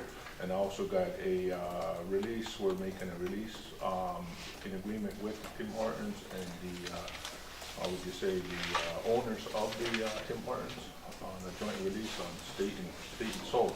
At the beginning, it was mentioned at a district meeting at the beginning when their cash registers came to and start operating. It was automatic in there, their cash registers. So now they got the codes and that, and they can delete the taxes on there. And that's how they're doing it now. They're no longer asking for status cards. Before they were, and people got offended because we're in the territory. But now it's all been taken care of. The press release has gone out on their behalf along with council. So we wanted to have, unfortunately, the portfolio is not here, to give a bit of an update on the business aspect. So what we do know is that if we had brought this question to council about taxation businesses. In 1992, there was a resolution passed by council making a statement that Akwesasne will not become a tax collector for the government of Canada.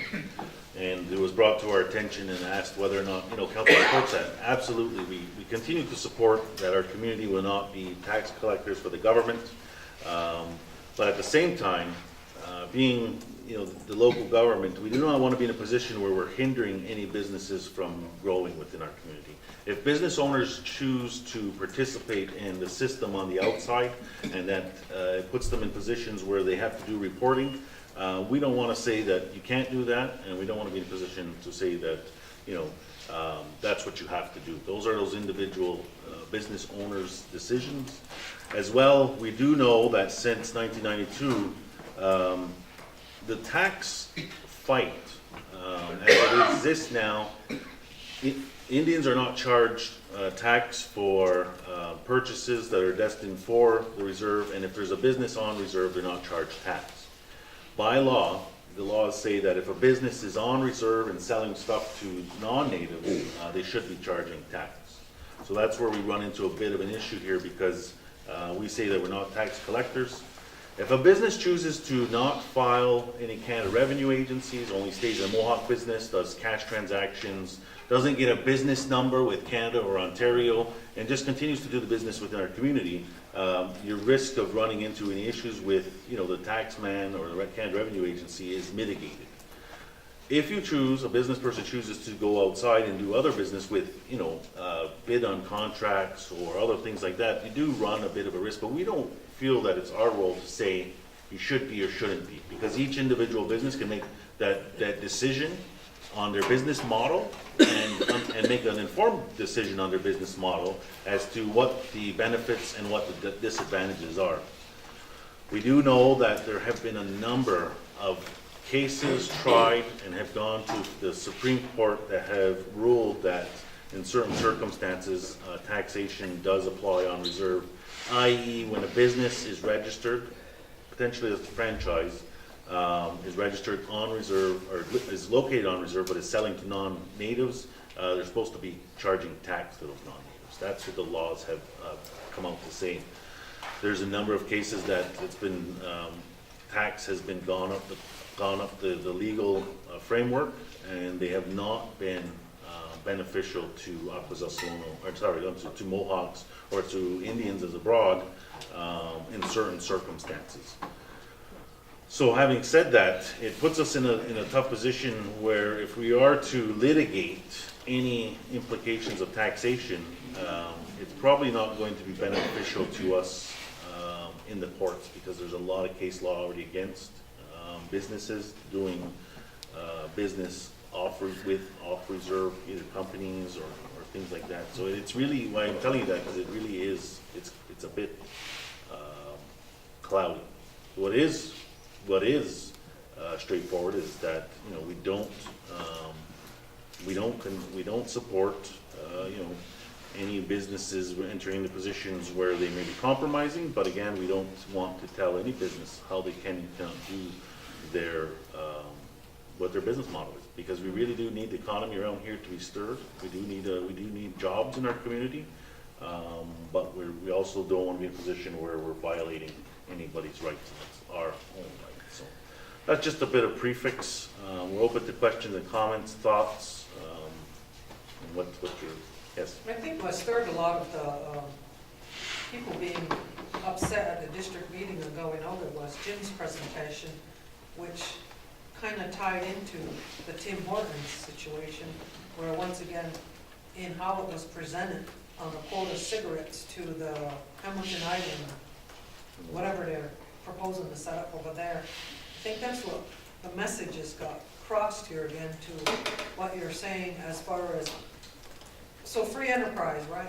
Free enterprise, if you believe in free enterprise and I want to start my business, if I want my business to be the tax collector, what does that do though to our collective rights as me believing in, I'm a capitalist. I'm going to do what I'm going to do with my businesses. And if it harms the collective rights of our community as a whole, our community should have the right to write a law that stops me from hurting our collective rights. If they choose to write a law that way in how I operate my business. But if the community says, well, that's on her, she wants to go be the tax collector, what precedence does that set to the government to give them more ammo against us to what happens to what comes on the reserve and what goes off the reserve? It's like feeding fuel into their fire of coming after us now. So I think the message with cigarettes, it needs to all be sorted out as to the real plan to how, like he did a quick presentation, he didn't have a model, he didn't have a document, and he tried to do the best he could, but the message I received that night from the district members in Salmonova was they didn't want taxation. They were pretty loud and clear, but at the end of the night, the young man who was pretty loud didn't actually come right out and say that. But the message of the audience was clear about the taxation issue not being wanted in the community. Yeah, and I think the comments I made that there's a number of court cases, the collective right, like what the parameters are of taxation on and off reserve have been determined quite a bit by the federal courts So it's already. been defined by the courts. Yeah, there's a number of areas that have. There's nothing, I mean, your tax exemption right still continues to apply on reserve. If you were to purchase, the purchase is on reserve from any business, you do not have to pay tax. That right continues to be there. It's where it gets fuzzy is when you're selling to people that don't have that right? So if you're selling a product to non-native people who arguably are not entitled to tax exemption, that's where the government has some concern. Now, if it's happening, small levels, your mom and pop store selling soup to, non-natives that go by every day, not a big deal. If you're a large enterprise, pouring out a lot of product to non-natives, that's where we end up having some issues. So let's, to a certain degree, when businesses do not charge tax to non-native people, they're actually getting that benefit of tax-freeness. That is your benefit, not their benefit, right? So, I mean, there's a couple of different ways to look at it. The business model, again, through every business is on their own. We do not want to be to the point where we're compromising any of our collective rights. Yes? When you talk about taxation, the band council collects tax on quota cigarettes. Where does the band council get the authority to tax cigarettes that are sold in Akwesasne? If we're tax exempt from the federal and provincial, how come we're not tax exempt from band council tax? Yeah, so the language is actually in the law, I believe it's a royalty. So we have You can call it anything, but it's the same thing, it's a money. There's a law that was made, I think, in the 80s that applies to the sale of quota cigarettes. And in that law, gives the ability to council to levy a fee. Yeah, but you're absolutely right. I mean, So is that federal law or band council law? band council law. Yeah. There was a comment down here? Yeah, just in regards to the lady's comment about our collective rights, they've already been used against us in our own community. You look at the American side, we're selling gasoline at prices that are, they call it price parity, but they're using our collective right as an individual to buy that gas tax exempt. We should be able to buy that gas or whatever product it is that they're selling at price parity with the outside communities. We should be able to buy that by ourselves, a lot less than what we're paying for today. Make no mistake about it, the collective rights of the individuals in this community have been tramped on before, and we see it every day.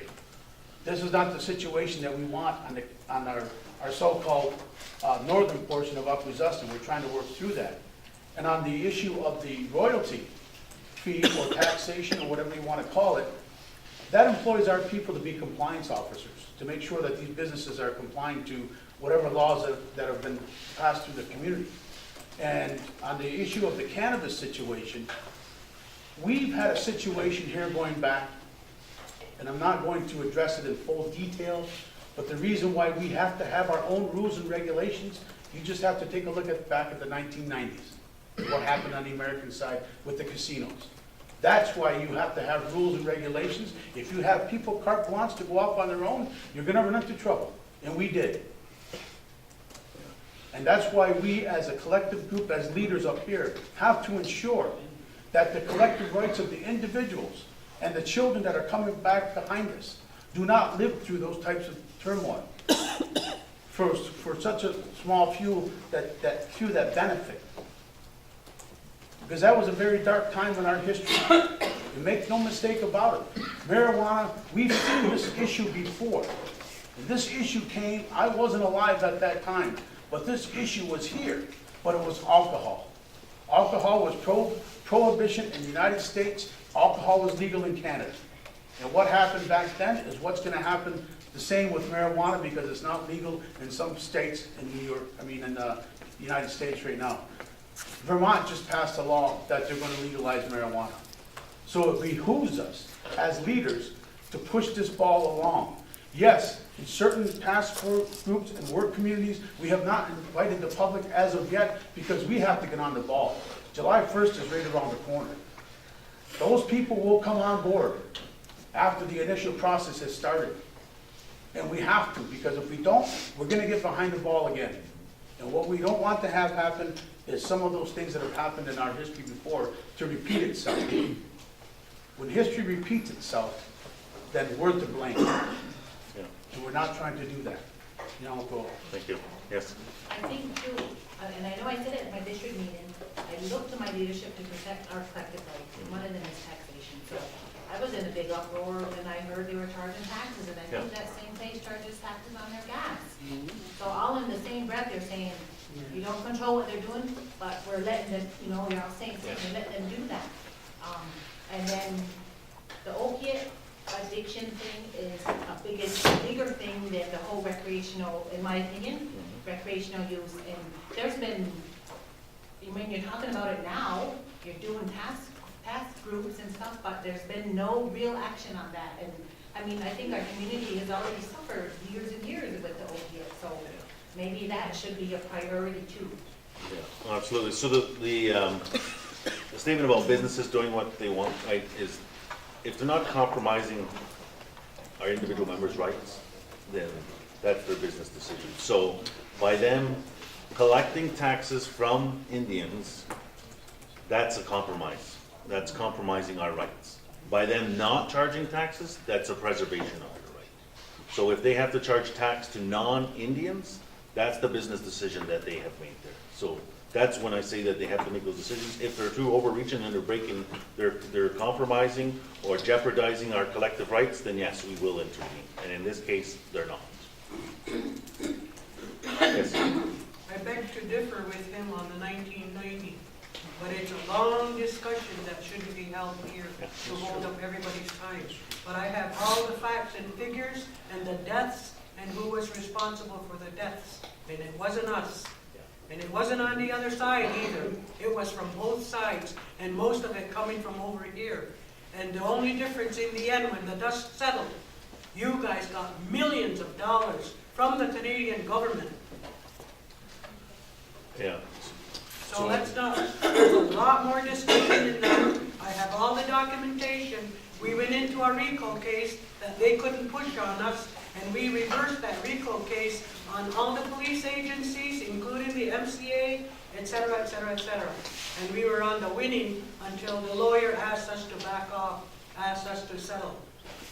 So there's a lot of discussion on that, and I beg to differ and go on record, but this isn't the place to talk about. No, absolutely, but I think the comment too, though, was about ensuring that we all have a collective benefit, because we have been in some places where not everybody has gotten a benefit, and only small groups have benefited, and that's why we're having the discussion of what community thinks, because we really need to be proactive in some areas. But yes, on that point, agreed. Yes. When Jim did his presentation at the Island District meeting, he discussed, I asked him, I said, well, would you be charging taxes to non-other people if you had a cigarette store on Hamilton Island? And he said, yeah, he would be charging, like, you guys would be charging taxes.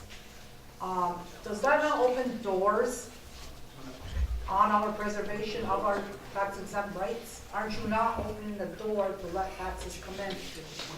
Yeah, so specifically to that project, which is not 100% proceeding with, just the framework is being developed. It's a framework.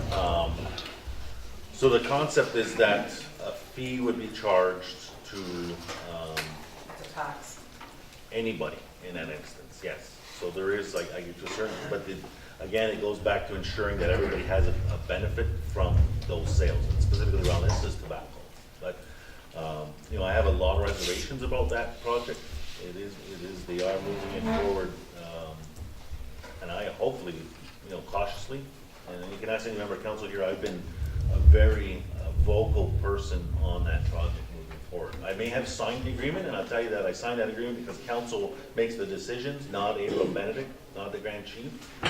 Council authorized it, but they're very cautious as well as to where we're going on this. So we've signed the agreement in principle with the province of Ontario, but there's a lot of work to do, and I want to ensure that the community is comfortable before we get to the end goal on this one. So, and it's simply around making sure that whatever deal we come up with is in the best interest of the businesses, because it's up to us to ensure that businesses flounder here, and ensure that, you know, if there's any benefits to be had, everybody has a benefit, and if we're compromising our reputation or our rights, then we have a problem. Well, it sounded to me like Mohawk Council was going into the business. I mean, he's already do sell cigarettes because you have a quota. You're collecting a fee on your quota. But it sounded like we're going into a business of opening a business. That's part of the proposal. It's conceptual though, right? So there's two parts to it. There's the regulation. It's getting ready to give birth to this, right? Yeah, there's two parts. There's the regulation and collection of a fee structure with the sale of cigarettes, and then there's the concept of us selling those cigarettes as well. So there's kind of two parts in that. And they can borrow it at any time? Well, I don't know, but there's not a final agreement, right? So we're moving towards a final agreement. If we sign an agreement, can we back out of it? That I don't know. Yeah. My personal concept is Mohawk Council has no business in business. Yeah, well, I mean, both ends to that, right? But that's where we go back to the regulations, right? If we're not in the business of business, then we should be in the business of regulating businesses for the collective benefit. And that's kind of ties back to the cannabis thing, is that if we're not going to open a store or sell it, those that are, arguably should be paying to the community as a whole, right? And that's really where we examine. Where your regulations are. Yes. So you're not gonna be in the business of business. It hasn't been 100% determined yet, right? It's conceptual. I think you guys get it all wrong, Pat. You know, in government, white government, you know, we're trying to catch up, but in the white government, there's the executive. The MCA is the executive. Then you put in the legislative. They just legislate the laws and stuff. And then you have the judicial. If there's a discrepancy, the judicial takes over. Yeah. You know? And I think, you know, what's gonna happen is that if the business goes, then there's gonna be fees out of that. And those fees will be what supports the government and the people, you know? But I think that's where you are, you're the executive. Yeah, well, and that's why we have these conversations to determine if that's where we should actually go down. Again, to our time and energy into this. Pat? At the back? Pat? Pat? Oh, I forgot what you I apologize. Yes, Mr. Sunday. I like how you're trying to answer the unknown in regards to Appleton Island cigarettes. What's it gonna be, roadies? But anyway, on the quota cigarettes, because I heard a lot about that. Are you guys, correct me if I'm wrong, you must get about 90,000 cartons of cigarettes a year, maybe 120,000 cartons. You collect $5 a carton. So you're making about what, $600,000? Is anybody getting any benefit from that? I don't think so. So when you go to sell rollies and manufactured cigarettes on the American side, or I don't think there's any on the Canadian side, you're charging $25 tax to appease Ontario. I ask the same question again because it's all the big unknowns. Is anybody going to benefit from the $25 on the bag? I doubt it. You guys are going to swell up your agencies to attack people like me and people like all of us, community members. Now I know the onslaught because years ago we applied for a federal license in cigarette manufacturing. We got kicked in the ass for that. But we were trying to compete with Grand River. And they've since opened up a $7 billion plant in Germany. We were trying to compete with it. You guys shut us down. And then my partner self-destruct. So when it comes to the marijuana thing, are you gonna sell, let me say, an ounce of weed to somebody? I sound like Chris Rock. You're gonna sell $2 tax on that thing? And again, are we gonna benefit? I don't think so. And do you have any idea how much you're gonna sell? I don't think so. You guys know the logistical nightmares on Cornwall Island with the power? And what does it take to grow marijuana? Have anybody been to a marijuana plant? You go online and you go see Monarch. They're out of Denver. They'll teach you how to technical stuff about marijuana. Has anybody gone to Colorado, California? I have. They'll go check it out. Well, you're an American. I'm not from Canadian Besides side. around, Ron. But did you guys go see what you guys are talking about, or you're just going by, well, we'll ask the community members, maybe somebody might come up with a bright idea. So that's all I ask. Yeah, we're not going into the growing of marijuana. Right? And just to your point about how many cartons we have and the royalty we get, ever since the Canada Customs relocated, we only sell about half of our quota. So we bring in about $300,000 annually right now on revenue for quota cigarettes. We potentially could be 6 because it's about only half of what we're selling. Where those benefits go currently right now, that $300,000 goes to the arena to help with the offset, the deficit, right? So if we can increase that, we can have larger conversations of where you can go, though, you know, on the benefits, right? But we got to start somewhere, you know. You answered it, you just answered it So about identifying where it goes, because the community does see benefits, whether it be through the deficit or a program or a service, that somebody can walk in the door knowing that that might be a program or service that doesn't have money getting, whether from the province or the feds, that you help offset, that our community can get service. So. yeah, we don't do a good job of telling you that, you know, what we're like deficit programs is brought to you by, you know, type of thing like the sewer quotas. So, yeah. Just to add one more. The only benefit we have as community members, I say that because we are community members, is we benefit in the selling of our sovereignty and the selling of our tax exempt to the white guy. So when you're looking for benefits and we're looking for money, we're giving it away like you wouldn't believe. And I swear nobody knows what sovereignty looks like, even if it walked in the door here. Try that as an easy. Just a comment to that, is that GRE, the manufacturer you brought up, gave away the collective rights of those people working in those factories because they signed an agreement without the council's okay to charge those workers federal and provincial income tax. Yep.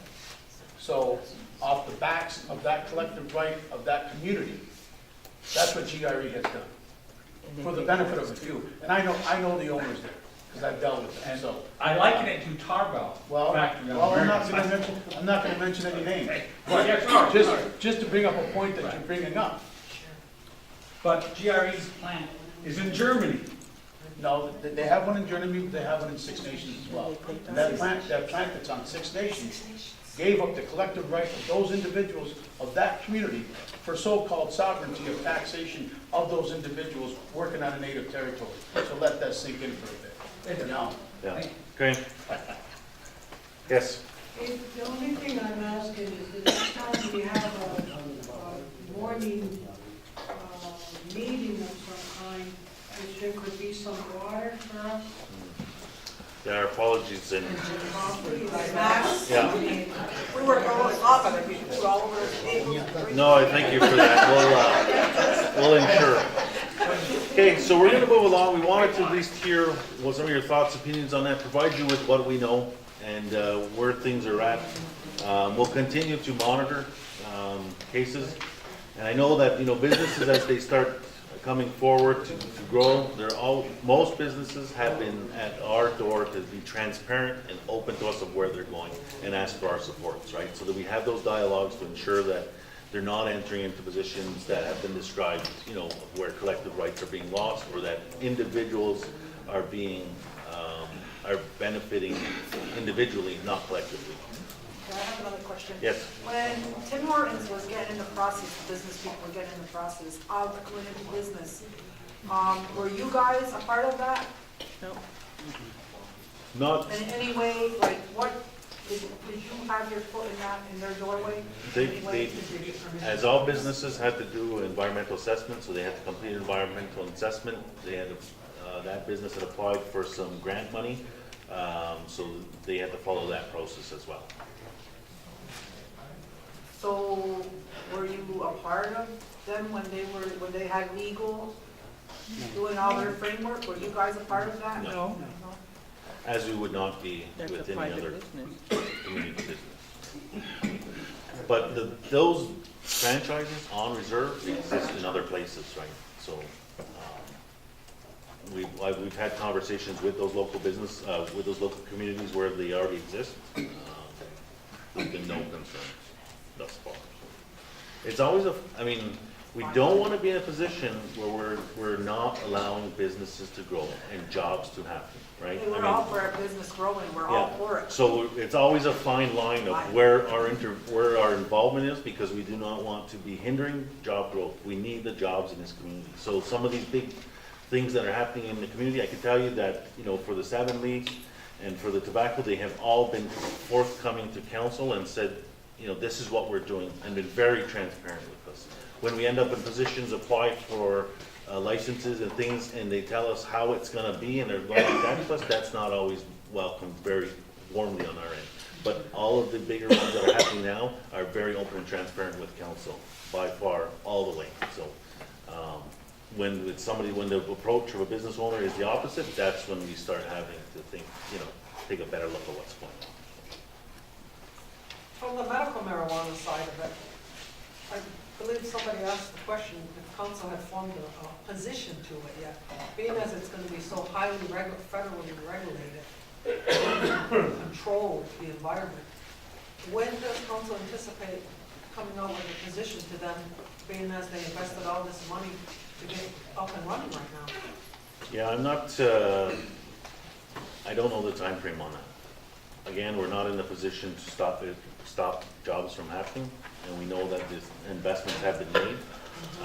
And that business has been very transparent and open with us, and we have told them from the beginning that if we don't have regulation or law in effect, we still want to be we still are going to have a conversation about the collective benefit, and they have not ruled that out.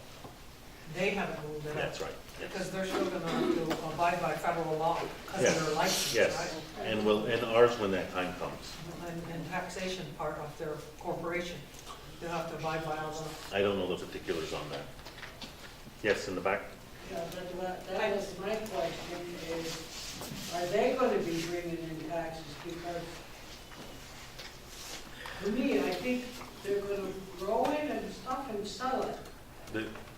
The way Outside. the way the regime works is you're either a grower or a seller. That's how it's gonna be. So, So what they'd be only selling they would only be selling to sellers, basically. selling to what? Sellers. So they would supply the stores. Other stores. That's right, yes. After the fair? Yeah, because that's why we're having that conversation about on-reserve stores, right? The whole conversation we had earlier is to determine whether if that's the avenue we should go. Because if it's not, then, you know, all that product will go off reserve indefinitely. So that means that still, they don't have to bring in taxes, right? That's part of the conversation we have to have with the community as well. The governments haven't rolled all this taxation stuff around cannabis out. It's like moving at warp speed. Yeah. So they've only started saying that, well, the Fed's gonna be involved this much, the province gonna be involved this much. We're just looking at the regulatory right now, and then when the Feds start rolling out numbers, or if there's even gonna be a number, we don't know, then we'll be having that conversation as well. I bet you it's gonna do, it's just like a cigarette. Yeah, yeah, and we'll be having those same conversations with them about what comes to us. Yeah. Okay, quickly, and then we're gonna move along. Hey, Boom, you were talking about Tim Hortons, what's the access to territory on that? Because it's still part of Tim Hortons from a bigger picture, right? Was there an access to territory that was passed when he started his business? What happens if it goes belly up? How the machinery? I don't recall offhand. I don't recall offhand, but what happens in the business arrangement is that, they seize upon movable assets, right? So equipment. Yeah, it will be So land. if, They can't, in no. order to come and take, No, they get it, if they're gonna take anything, it'll be equipment only. They're not gonna take building, they can't take the land, right? In the sign, anything in the else, sign, in the sign. at the rate he's going, I think, to answer that, I think there was agreement signed with council to allow the corporation to come in and take the equipment out if it goes belly up. That's the only way you can have certain, corporations or, certain businesses to be allowed. Like, it's like, request for a, heavy equipment, $500,000 equipment, he brings it to the territory.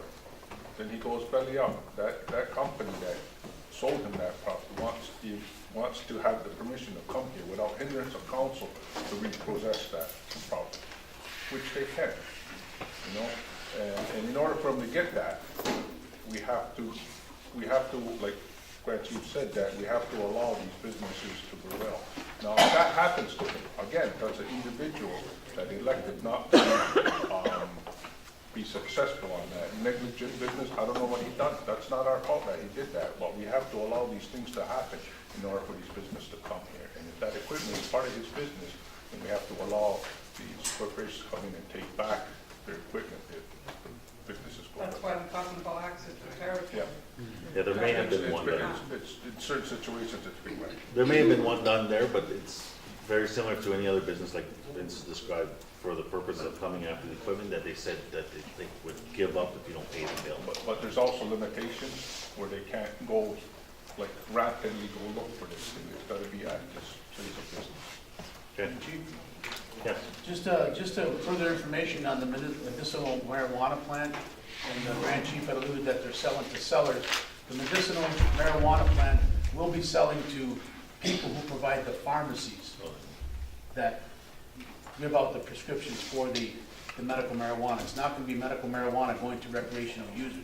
It's going to be medical marijuana going to those facilities like Shoppers Drug Mart and things of that nature that are allowed by law to give the prescription medical marijuana. It's not going to be recreational. Or potentially door to door, but by prescription. By prescription.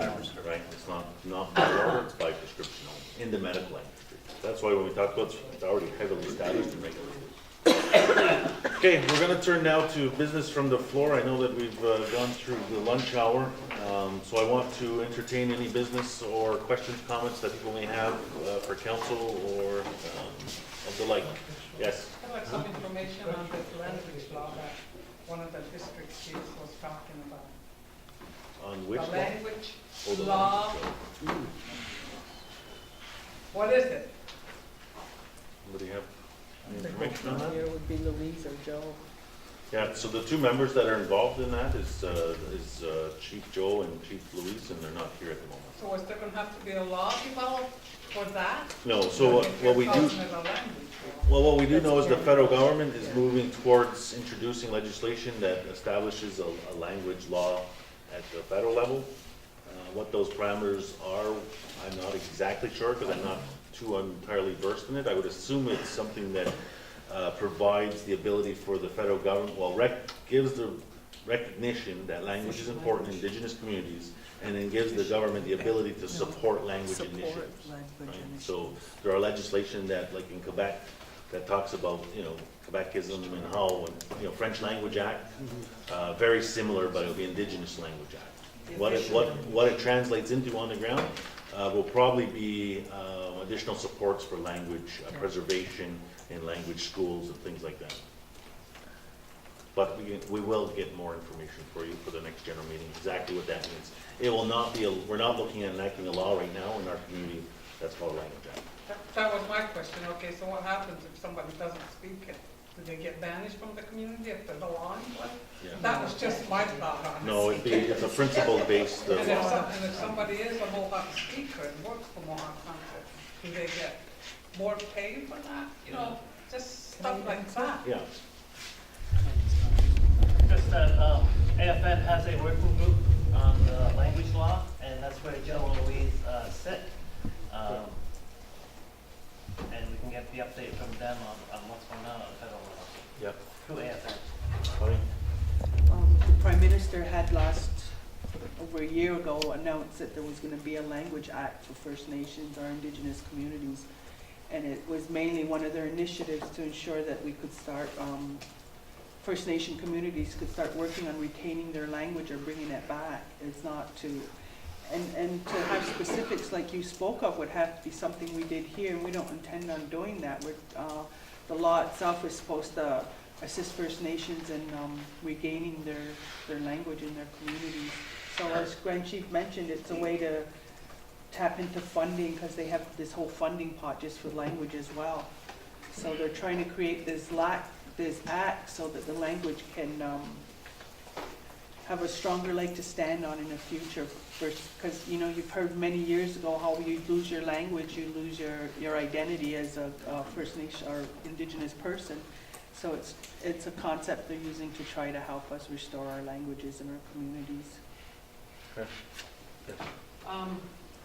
I have an issue with being called out in a district meeting, singled out in a district meeting. I believe the district chief owes me an apology because if we're supposed to be one community and we're not supposed to see borders, I would like to think that the district chiefs of where any community member elects to go and sit and listen to obtain information to what's going on, whether it be a district, whether it be on the southern border, that they don't call community members out of being in attendance. Because I clearly asked, where's the definition of a district member? And I was told it's in the election law. Well, sitting in a district meeting isn't about the elections. The election law states that to run in an election, you have to have resided 1 year prior to the election. So that's still not clearly defining district member. Yeah. So when I was called out at the district meeting, I'm going, no, that there was other community members that were in attendance that were not from the district either. And perhaps chiefs should ask, have you returned to the district before calling anybody out in a public forum? And I would like to know which law or is there a resolution that can clearly define district members, what it means to be a district member. Yeah, so the procedural regulations determine who can attend district meetings and who can attend general meetings. So the district meetings are designed for district members of that district only to attend. How the district chiefs govern that is ultimately up to them collectively. The general meetings, which is defined in the procedural regulations, is any registered member of Akwesasne. Under the membership code, regardless of residency, can attend the general meetings. Okay, district meetings, you said district meetings, you used the word only in there. So what happens to community members that live in Cornwall, that reside in Cornwall, and should they go to a district meeting? The language probably doesn't say only, it says residents, probably says something along the residents of that district, right? So members that live off of territory, arguably are for the general meetings. The general meetings are their venues to come and address members of council and ask their questions. Because unfortunately, as it exists now, off-reserve members aren't captured in the election law and nor the regulations. But if you have an interest in the community, if the meeting's being held, Yeah. and if you don't reside from that, you're still all in that meeting?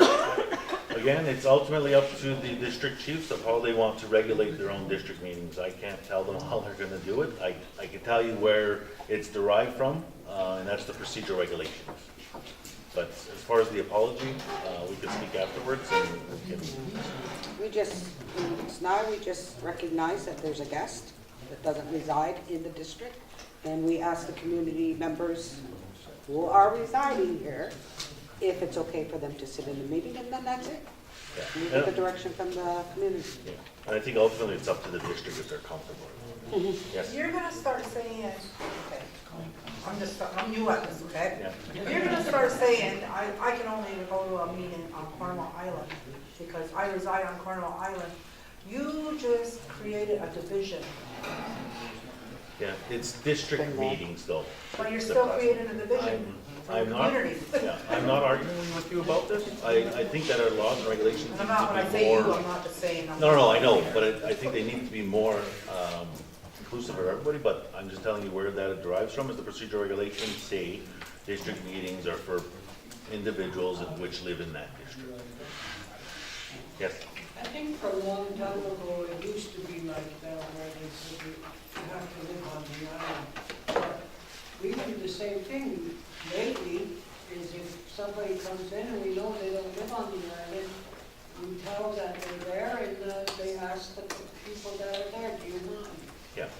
And, Most times everybody does because they're Mohawk, don't matter. yeah, and again, I would, I don't think any of the members of council are doing it to disrespect anybody. I think that they just know that they don't want to make any other members of the community uncomfortable with somebody who may be from Snai in a Cornwall Island meeting or vice versa, right? Pat, the point is getting called out. There's other people there. The point is being called out. Yeah, And- understood. Yeah.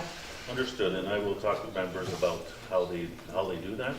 The apology, we'll have to talk about that after. I wasn't there, so I don't. The other thing that is being created is an exclusion of those people who are native, who live in Cornwall, who do not. We don't have adequate housing. So we have to have people who live off, say, Cornwall Island, are all members of Cornwall Island. Yeah. They live in Cornwall, so where does that leave those people to have a voice? They're uwe. And which meeting are they going to attend when you create those exclusions? Yeah, I mean, we're not intentionally creating those exclusions, I can tell you that. I mean, it's ultimately up to the district chiefs and their district members if they want to allow for that, right? I mean, I think they should personally, because in my mind, everybody has an interest in what we do. So the district meetings, but the people that off reserve, arguably the general meeting, if they're uncomfortable going to a district meeting. But I would expect members to be welcome. The point I'm trying to make is clearly defining what it means to be a district member. Because what does it mean to be a district member? Reside there, you could reside in the district for 1 day and move and live in Snai for 6 days, and you could move to St. Regis and live there 2 days, and you would take care of our elderly parents, some of us, that have to go and spend 2 or 3 days a week with them. So it's clearly defining what that means. Yeah. 90% of the time you physically are in your residence or in. Well, I think in the spirit of being inclusive of everybody, I'm not sure that we should clearly define it more, but more in the application of how this works. Yeah, that'll work. That'll work. Okay. Is there any other items that want to be raised? Yes. I want to know, do you have a meeting for the railroad? The railroad? Because I'm on the railroad, I don't know that need for my own. Yeah, I just want to know, what are you going to do? Yeah. Yeah, I do know that we're in the process, that the Block 1 land process is moving forward, and from what I've been told, it's getting very close to getting those land deeds. And does it include the seaway money that's coming? No, they're separate. They're connected, but they're not part of the, because the Block 1 lands, or the railroad land negotiations or return has been happening much before we got the Seaway offer. And they are close. We anticipate a couple of years. Okay? I know. Donna. I would like to see, and then maybe the next general meeting, able to do a great job in talking through the whole general meeting, but I'd like to see here from all the other chiefs and what kind of activities they're involved in, what kind of work they're doing. Instead of coming to a general meeting and hearing you speak on everything. I mean, you do a good job, so I'd like to hear others. And the reason that I asked one of the another district chief from down here, I guess, a couple of questions, very, very general questions, and he was very offended and kind of gave me a hard time, and I just thought I was making conversation, and, I'm sorry you don't know the answer to it. You could have just said you don't know. So if you don't know what each other does, well, maybe it's time that chiefs let the community know what each other does. Then I don't have to offend them. I think that's been part of the regulations. I mean, he's the spokesperson, he does the speaking. I mean, it doesn't say it can be changed, But we have tried several times with regards to general meetings to have each chief do a quick update, and it doesn't, and it gets, I mean, we had a full agenda here, and we're sitting here at 1:30, you know, and we're still going on. So we want to make sure that we're capturing the issues and updates at hand. One of the community members put it out there. I mean, there are a few chiefs that do reports and send it out. District meetings, we can provide those reports. Those are the, but if it's not saying it can't happen, we've tried and trying to condense it to saying, okay, this is what we're doing. So I don't know how much more, if it's just bullet point form that you want, or, you know, but that's something that's already, I've known it's already always been in place. He's the spokesperson. So, So we will make best efforts to ensure that we have some sort of rotation of updates from members of council at general meetings, right? I mean, my report's in the package, it's in there every month, but there needs to be more, so. Understood, but also to Karen's point, there's lots of discussion that we need to have. And sometimes in our past, when we've had the reports from the council, that's a meeting in its own. But we could also look at doing a meeting in its own for that purpose. Just one last question I have. On the Seaway, you mentioned that possibly 25 to 30 acres may be returned. Yeah. And they mentioned in updates that the landowner of the day that sold those properties to the government and got their compensation, the land that they are looking to return, whether it went out this way, outside the chain fences, to what got sold to be used or whatever, those 25 or 30 acres, whatever the amount is, those are they going to be returned back to the property owners, families of the day that were already compensated, or are they going to become collectively back to the community as, what is it, what's the word again? Common land. Common land, yeah. That decision hasn't been made yet. That wasn't, no. Oh, okay. Yeah. All right, thanks.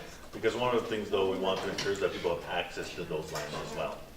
And access right off the main drag may not be the best option, but service roads may be better option. Okay. But it's all conceptual, Yep. but your exact question has not been answered at this point. Okay, thank you. We'll know what the Yeah. They didn't pay my mother, when the Seaway started, the first to build and you see the trees all gone. They just expropriated when they didn't pay her assessment. You know where you come out of Cornwall and where the toll booth used to be? And through there, I think up to the road is what she's talking about. Because Lonnie went up there, remember a few years ago, and he opened a cigarette shop? And he told us the story that the Seaway had never paid their family for that land. So maybe in your process, you can check that out, what lands were paid for or whatever, you know. But what she's saying is, are they gonna return that land to them? Yeah, and again, the decision has not been made on that, right? Okay. All right, so I have a resolution that I need to read for the record. So it's to accept and approve the general meeting minutes of November 30th, 2017. Could I have a mover, please? Moved by Troy, second by Karen. Discussion? Questions been called on the resolution. All in favor? Any against? One against? So carried. All right, so I want to thank all of you for coming out to the general meeting. We do have a district meeting that will be coming up as well. The next general meeting will be held at the end of February. We have listed tentatively the 22nd, but that date could possibly change. So thank you very much. Motion to adjourn, Tim and Karen. Thank you.